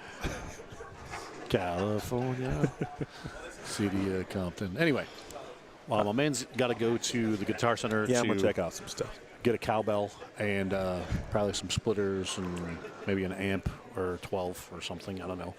Yep. Yeah, we'll figure it out. Probably figure out dinner, too, while I'm out there. There you go. Or on the way back. Anyway, Yes, sir. I appreciate everybody tuning in. Again, Sweep the Rack, Sweep it tonight at 8 p.m. local, 11 p.m. Eastern, and then immediately following, Gregory Thompson Jr., multi-time PBA regional champion and 7-time PBA champion and U.S. Open winner, Robert Smith, will go head-to-head for at $1,000 a game, 5 games. Yep. Immediately following the sweeper. So we still got a lot of cool bowl in there to go tonight. Want to thank Chris Schlimmer. Roto Slim in the building. Appreciate him. Carl Long joined us for a little bit as well earlier today during this squad. And I think first and foremost, we appreciate you for all you do, and you bringing this whole presentation, like you said, bringing bowling to life and all different levels. This is awesome. Thank you very much. I appreciate that. Thank you to Bowlero Kyrene, and of course one more time, those who really make this all happen. Carl, Kathy Ong, of course, Team Agent Ong, My Home Group, Create Proof Print, Unwind Wellness Redefined, WeSpeakWifi.com, Travel 24/7, Brightside Catering, Mark Powell, Bell Bank Mortgage, and I Am Bowling, Angela Zieber, the wonderful swim instructor, East Valley Fans and Blinds, Bowling Dynamics, Ramsey Auto Center, and Burke Brothers. We will see you in a few hours, folks. Until then, you guys be safe, be well. All scores available on tournamentbowl.com. This has been a presentation of Squad 2, the inaugural Agent Ong Open. You watched it live and only on Bowl Stream TV. We'll see you in a bit.